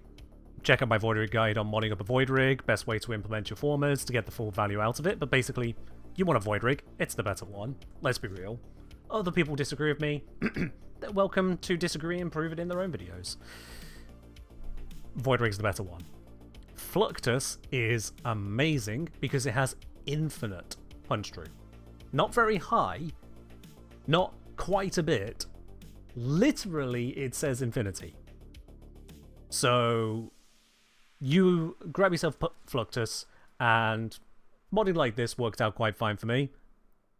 If you want to make variations on this, go right ahead. honestly this works out. Radiation for its bonus damage to sentient is just useful to have. For overall, that'll do the trick there. And then Archivex is your main Orphix killer. So again, radiation is the damage you want to be using with it. And again, we're just using the mods where it goes absolutely burr. And that's it. That's pretty much it. You go in, you blap the guy in the face. You then use your Fluctus to take out the sentient nodes that spawn without needing to go find them. You just shoot them through the walls because you can see on the icons where they are. You blab them in the face again, and you move on to the next one. Why do I like Void Rig so much? One, it comes with Archivex, which absolutely tears them apart. Massive DPS. Two, Void Rig can utilize Storm Shroud. So with Storm Shroud, you use that whilst you got high incoming damage, you become invulnerable, and it is like it's basically Iron Skin. So you gain a bunch of defenses, and those bunch of defenses could be quite useful to allow your health to regen under, what was it? Necromech Repair. Restore 10% of health over 3 seconds when you drop below 20%. 15-second cooldown. You let that repair, so that then when you run out of your energy again and you need to start taking damage in order for Necromech Rage to give you your energy back, you've had enough time for this to come off of cooldown so it can heal you again. And now you've got yourself an infinite loop so long as you manage your setup correctly. So, super big Ultra Gun of Doom plus Immortality Cycle. It works. It really works. So yeah, that's the one to pick there.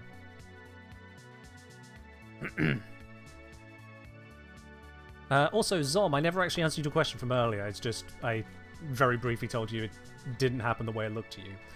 It's a UI bug. So over on the Plexus here, you'll see I've got an Omniformer on the Orgone Tuning Matrix. You can't take it off right now without taking off something else. You can see Omnipolarity there. But this UI isn't very intelligent. This UI was designed with a single mod screen in mind. But the Plexus doesn't have a single mod screen. When I switch to Battle, it's still got the icon. And when I switch to Tactical, it's still got the icon. It's not a format anywhere else. You can't even format these slots. There is nothing to do with them there. It is just the UI carrying it over because this was created after the Plexus modding screen and without consideration for the Plexus modding screen. It's just a bug. Visual bug. So don't worry about it. Alright, yeah, I think that covers on the Plexus, that covers on Orphix, and really just do the three Orphix you need to do to meet minimum criteria and get out of there. It's already a bad farm on normal mode. On Steel Path, it's just a waste of your time. Unless you really, really enjoy it, in which case figure out your own goals, I guess. But no, Orphix is just bad. They absolutely gutted that mode, and Steel Path is no better.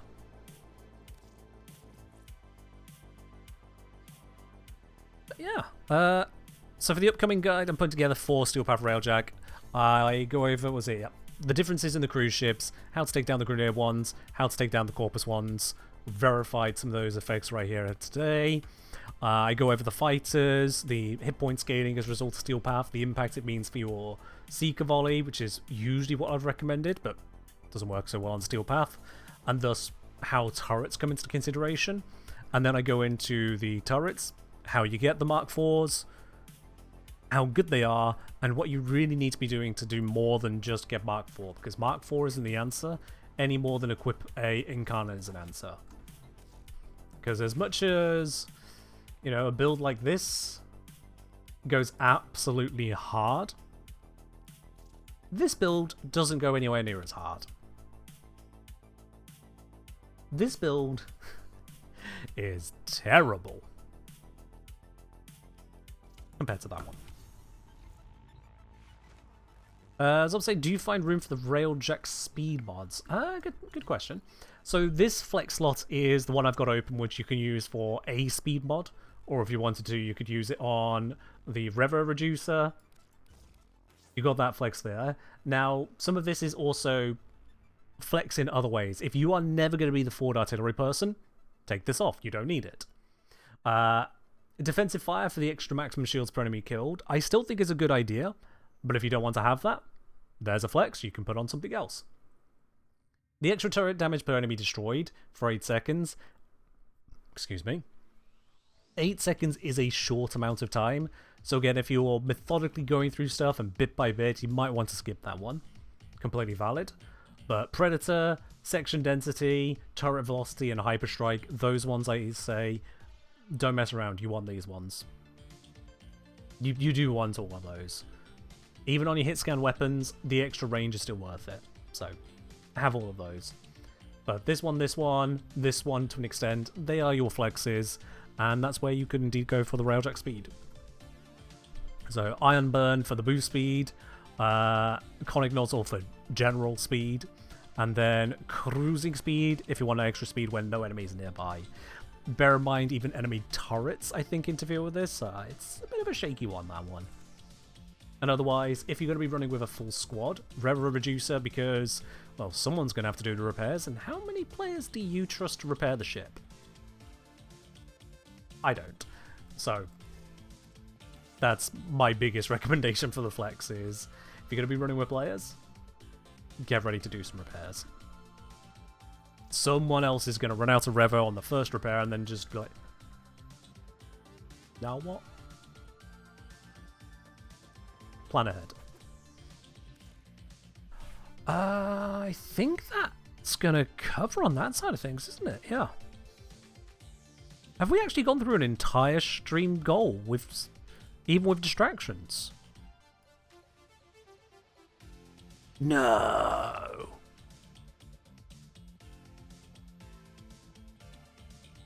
That's weird. Damn. I thought actually 4 different topics for the same stream would still run us over. Sorry about that, chat.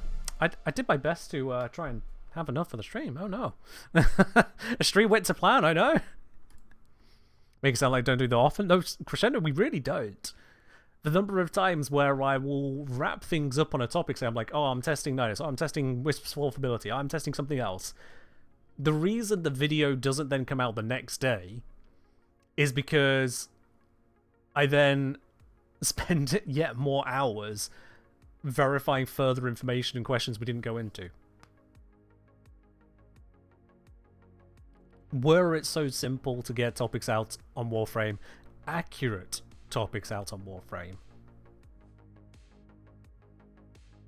Also, yes, as Aegir says, when unattributed damage derails everything, it's kind of hard to get through a goal. Yeah, I did kind of dodge that point coming up multiple times of people mentioning things like, was it Primary Crux? Yeah. Unattributed damage and Railjack. That's part of the 10% I'm not going to include in the video. Because let's be real, you don't need to know about it. You don't need to find some way to trigger primary and secondary arcanes off of the Railjack turrets. And you certainly don't need to use Venato Prime or any other feature there. The most I can think of was... it was a secondary one, wasn't it? Yeah, secondary cryogenic. On puncture, apply cold. I could... I'm going to put a note in my script. See if there's a reasonable space to mention that one. What about secondary cryogenic and unattributed damage? There we are. Made a note for myself. I've spelled that very Zomglish because I kind of spammed that in, but whatever. Yeah, Zom, I find out unattributed damage absolutely mind-boggling that it even exists. I don't get it. How unattributed damage even exists in the game, the fact that it's a thing that exists, let alone trigger stuff, is... what? How? What have they done with the code? That's beyond spaghetti at that point. That is some very blended spaghetti. No. Alright, turret velocity is one of 2 mods that never drop for them. Fair enough. How much does it even go for? Turret velocity. Ooh, 30 platinum for the cheapest at the moment. Yikers. Do I not have many of them either? Oh.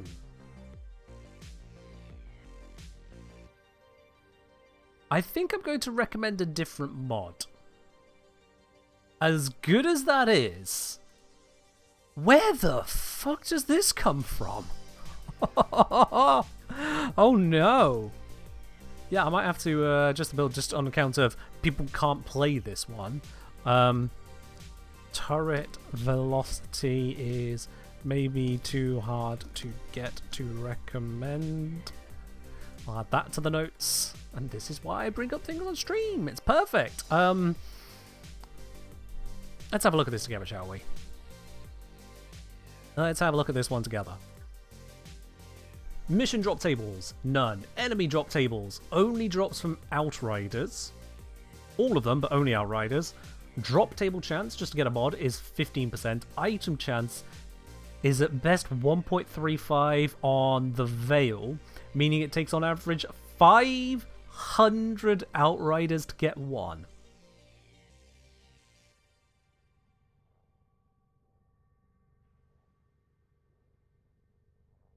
Cannot be obtained from transmutation.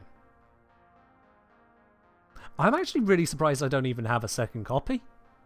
I'm really surprised. I kill many Outriders per mission. Can I probably can't access the last mission stats now. Nope, they're gone. Aren't Outriders due to Patonki ones? Yeah, they're the ones with the weak spots you need to hit. They also deploy mines.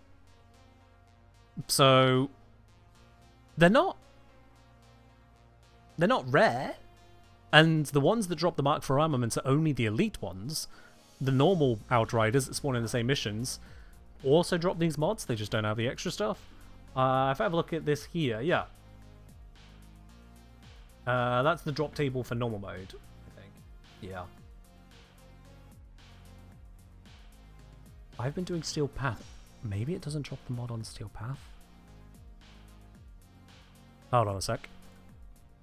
Because it's so bright, I'm just going to have it on the other screen. PC drops. I am looking for turret velocity. Control F, turret velocity. Okay. That's not a good sign. The XR Rider.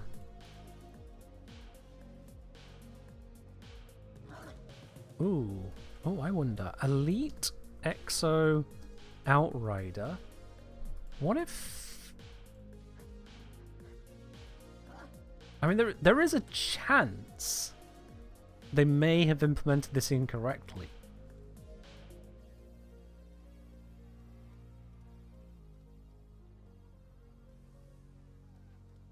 Oh no, it's a separate table. It's a separate table. Okay. Yeah, blueprints drop from Elite X Outrider level 51 to 100. And then blueprints drop from Elite X Outrider levels 0 to 50. Yeah, okay, that's fine. So long as they've implemented the item drop table to the right stuff as well, it should be fine. Theoretically. But yeah, otherwise those drop tables are as listed. That's terrifying.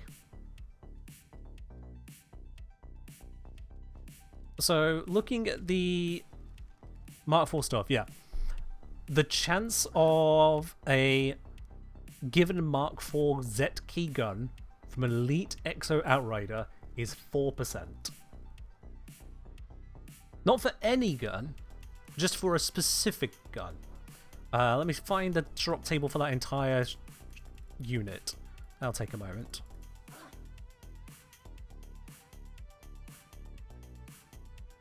There it is.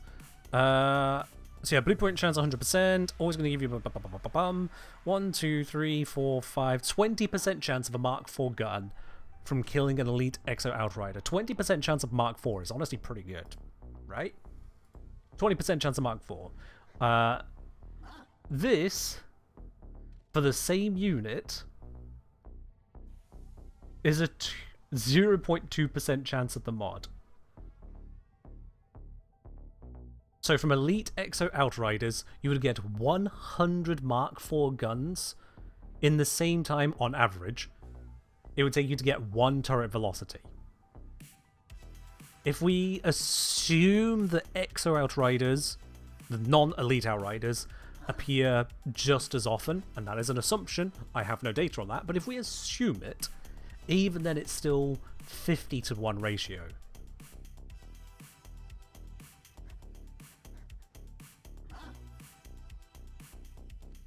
Wow!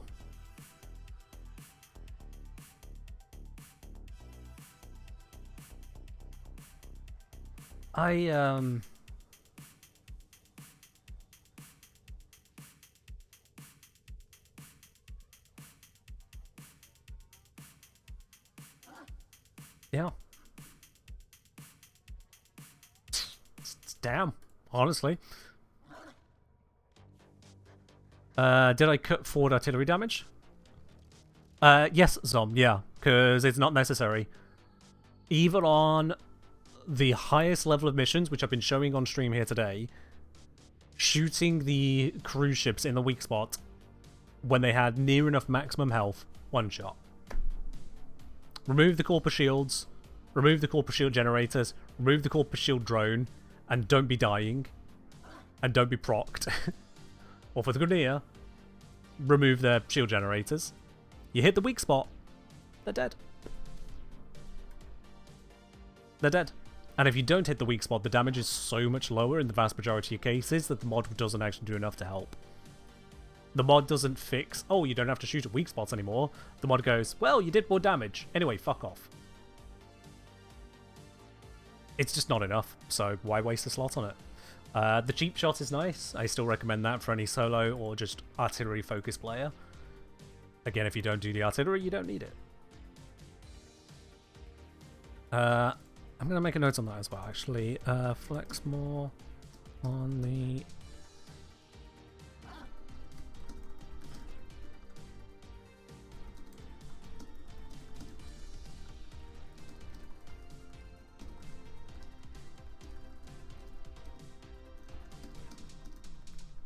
There we go. And this is why I said the script was 90% done. I'll add some details on that. Well, there we are, Zon. That sounds pretty good. You've got a loadout that works out for you and might look more like that in the final video as well. I won't be working on it over the weekend because a weekend is a weekend for me. Yeah. Right. But wow, that is a big one. Might want to check over mod drop rates too. You know what? That's not a bad shout. Let's quickly have a think on the others then. So let's bring us back into the game again. Let's go over to the plexus. Actually, let's check the numbers I have in of each of these. Sort these by name. If I have a lot of them, that'll give me the answer. Artillery cheap shot, not many. Artillery cheap shot. Okay, so this comes from Flak. Oh my god. 1 in 500, or from Weavers much more frequently at up to even 1 in 187. Yikes! Hey, anyone looking to make some plat out of mods? I imagine there's going to be some demand after a certain someone puts out a video about Steel Path Railjack. So if you want to make a buck, fair warning. Since Seeker Volley isn't that great, for Steel Path it's not that great. Yes, but it still is with the setup I have here. 25 missiles of nearly 5k damage each. So that's what, 120,000 damage on? Perfectly applied, and this can also crit for double damage on the missiles. I don't know what the crit chance is, but I've seen it crit for double damage. So taking it into account, this could be anywhere up to like 160,000 damage per firing. Honestly, that's pretty good damage just as is, at least on Lavos. For anyone who has to spend energy, your problem. Aside from that, Void Hole I've never been a big fan of, but some people like it. And Phoenix Blaze is a turret enhancement, but if I recall, it doesn't really last that long. Oh, no, it's an energy drain over time. That's why it doesn't feel like it lasts that long, because Lavos. But yeah. So, the simple truth is, there's just not really a lot of good stuff to put here anyway, and this is still absolute god tier if you're not on Steel Path. So, rather than the hassle of switching per game mode, might as well just leave it in. At that point, it doesn't really matter.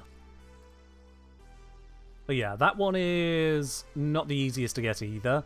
It's easier, but not the easiest. Which is a problem. Where did I put that page with the others? I'm going to put this all onto one window to make my life easier. There we go. Right. Next up then, Defensive Fire. I do have a few of those. That was one I'm already thinking of putting in as a flex mod anyway. That is the same as Artillery Cheap Shot. Actually, no, it's worse. It's only from the Corpus. So, Corpus Fighters, there's a bunch of different ones that can drop it, but it's only in the Veil, only Corpus Fighters. Oh boy, Crimson Fugue? I've got a bunch of those, so maybe it's not so bad. It's probably going to be Grenier. Weaver, Tactis, Cannon Battery, Cosmotactis, Tarot Harpy, Elite Cosmocutter, and Tarot Basilisk. Okay, so that's just a mix of places. It's more common, but not like crazy. Oh dear.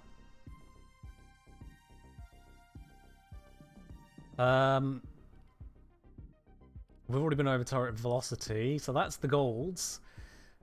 Am I about to find out that Predator is a 1 in 20 billion drop rate and I'm just feeling good for no reason? Predator, no, I've got 96 of those. Those should drop plentifully. Yeah, they drop plentifully from Cutters and Weavers, that's fine. You want to be killing Weavers anyway for the, what do you call it? For the Mark IVs. Weavers are a good source of those. Although it drops from Tarot Weavers. Only Tarot. Which are the lowest level. Perfect. Okay, yeah, that's accessible. Section density, I have hundreds of, not a problem. Hyper Strike, if I don't have hundreds, I wonder what's going on. Better, I have 1,107. Okay. So the rare mods are actually rare. Can you really blame me for being surprised? Let's be completely fair here. Can you blame me for being surprised that all 4 of the rare mods here are actually rare mods? That is, I mean, come on, that's unusual. When we look at the so-called rares I have, Crimson Fugue I have 20 of. God knows how many I must have melted. Granum's Nemesis, why is that a tongue twister now? 197 plus 1. Ordnance Velocity 2. Ordnance Cheap Shot 10, but they're both shit. Rever Reducer 381. Sentient Scalpel 375. Worm's Torment 203. I guess it's the faction mods which call themselves rare but they're not. Okay.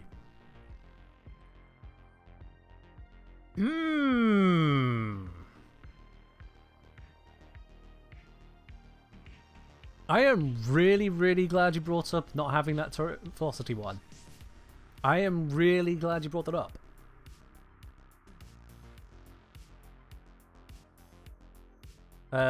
Conic Nozzle, yeah, I've only got 9 of those, yeah. Did I go over the battle and tactical drop rates? Oh, that's a point. Workout Pulse! I have 30 of them? That's not encouraging. Blackout Pulse. Mission drop, so it is farmable from missions. Unfortunately, 2 of them are Corpus, but you can get it from Saturn. Just doing a Saturn mission gives you a 4% chance of Blackout Pulse in itself. So that's good. That's actually quite manageable. They also drop from...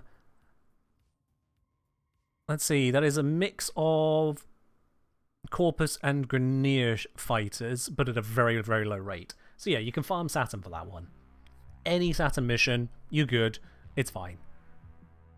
Yeah, Lupal Pass, Nodo Gap, Bordeaux Cluster, Varn Cluster, and Casio's Rest. I think that is all of the missions there, isn't it? They weren't exactly very creative with Saturn. Yep, that's all of them. So yeah, 4% for one of those. That's not a problem. Next up then would be Shatterburst. Shatterburst is supposedly a common mod. Drops from Venus and Earth Proxima. Again, Earth, it's a 4% drop, so that's very easy. You can get it from Sova Strait. Everyone farms Sova Strait. That's easy. It also drops 1 in 20 from Elite Exo Flax. So very, very accessible, that one, Shatterburst. Very, very accessible. And then Seeker Volley, that one I'm fairly certain is going to be a pain. Grenadier Veil, Corpus Veil, 4 and 8%. And then drops from some Veil enemies as well. Rarely. What? No, I've got to look this up on the official tables. That cannot be right. Elite Exo Cutter. What I just read cannot be correct, and I'm going to go find it on the official tables. Bear with me one moment.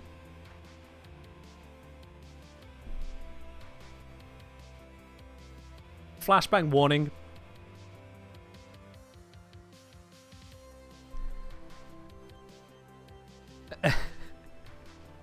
Seeker Volley, Beyond Legendary under review. 0%. Oh, I didn't mean to scroll. 0%. They have 1 in 5, 1 in 5, 1 in 5, 1 in 5, 1 in 5. Oops, we shouldn't have included these.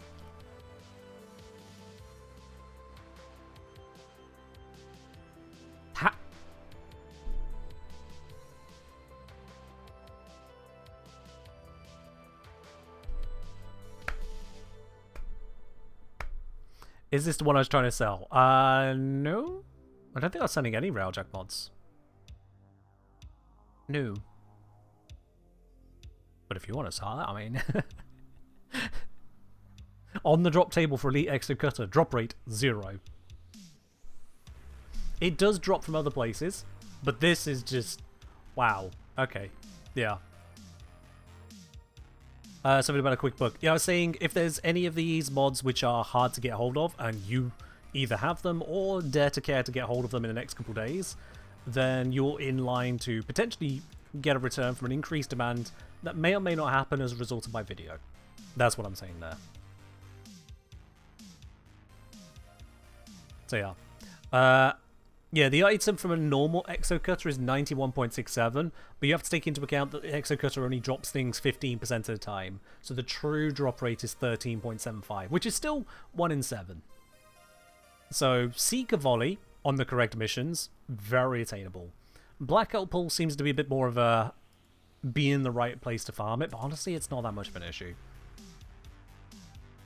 To the surprise of absolutely no one, you might need to put in a little bit of effort if you want to be well geared for Steel Path.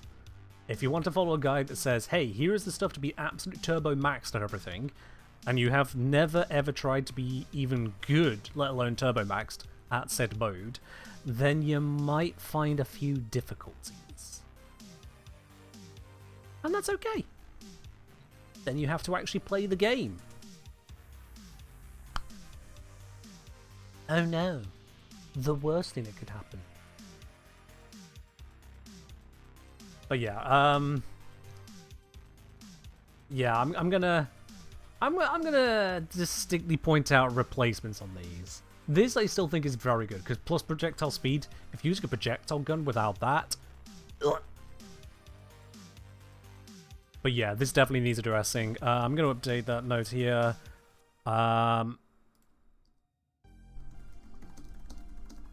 Where's on gonna main plus worth talking briefly on the battle mods? Double question mark? Yeah. The tacticals, honestly, I don't really care. I've got 146 Void Cloaks, that's the most important one. The others, they just kind of suck. They just kind of suck, so I don't actually care. Yeah. Former, yeah, it's not that common, but whatever. It's mostly used to get players who are being slow to extract to stop being so slow to extract. That's pretty much it. Right! That's the biggest discovery I've had all stream, I'm going to be honest with you. That is the biggest discovery I've had all stream. I've played a lot more Railjack than I thought, and even then... even then... that mod is elusive. I'm surprised that the cheapest available is only 30 platinum. Granted, it's 30, 40, 80, 100. Average trading, not many people are buying them. Like, not no one, but not many. But the average is hovering between 25 and 30. I'm actually kind of surprised. I guess the demand isn't there for it. It's not like it's, you know, Arcane Energize. Yeah. But my god, that is a drop rate and a half, isn't it? Ooh boy, what a chase item. Anyway, that I think is going to wrap that up then. That is definitely giving me more to look into on that. And that'll bring the video up to 95% of everything you could possibly need to know about Steel Path Railjack. I'm even going to go into the status types, how they're different there. I've got sections covering the strategy for Valence Formation on Mark IV turrets, differentiation between Zetki and Vidar as to where to use and why to use them, bugged mission on Neptune Proxima. You know, I'm not exactly leaving many stones unturned with this 3,000 plus word essay that's about to balloon into 3,500. Cool. Alright, in which case then, chat, that is about time for us to wrap it up today. Thank you very much for your insights. Really do appreciate that. And if you have enjoyed this along the way as well, make sure you are already following if you haven't pressed that so far. I will be live again on Sunday with some more good old Warframe. But in the meantime, let's just have a quick look. Are the Walker crew still going? Nope, I think they've all wrapped up. That's fine. In which case, we'll wrap it up ourselves here and head on out. Honestly, let's say Railjack Guide 5 of 6 in full swing. What is 6 of 6? What other video do you think I need to cover? We'll be fine. I'll see you all on Sunday. Have a good weekend. Bye-bye.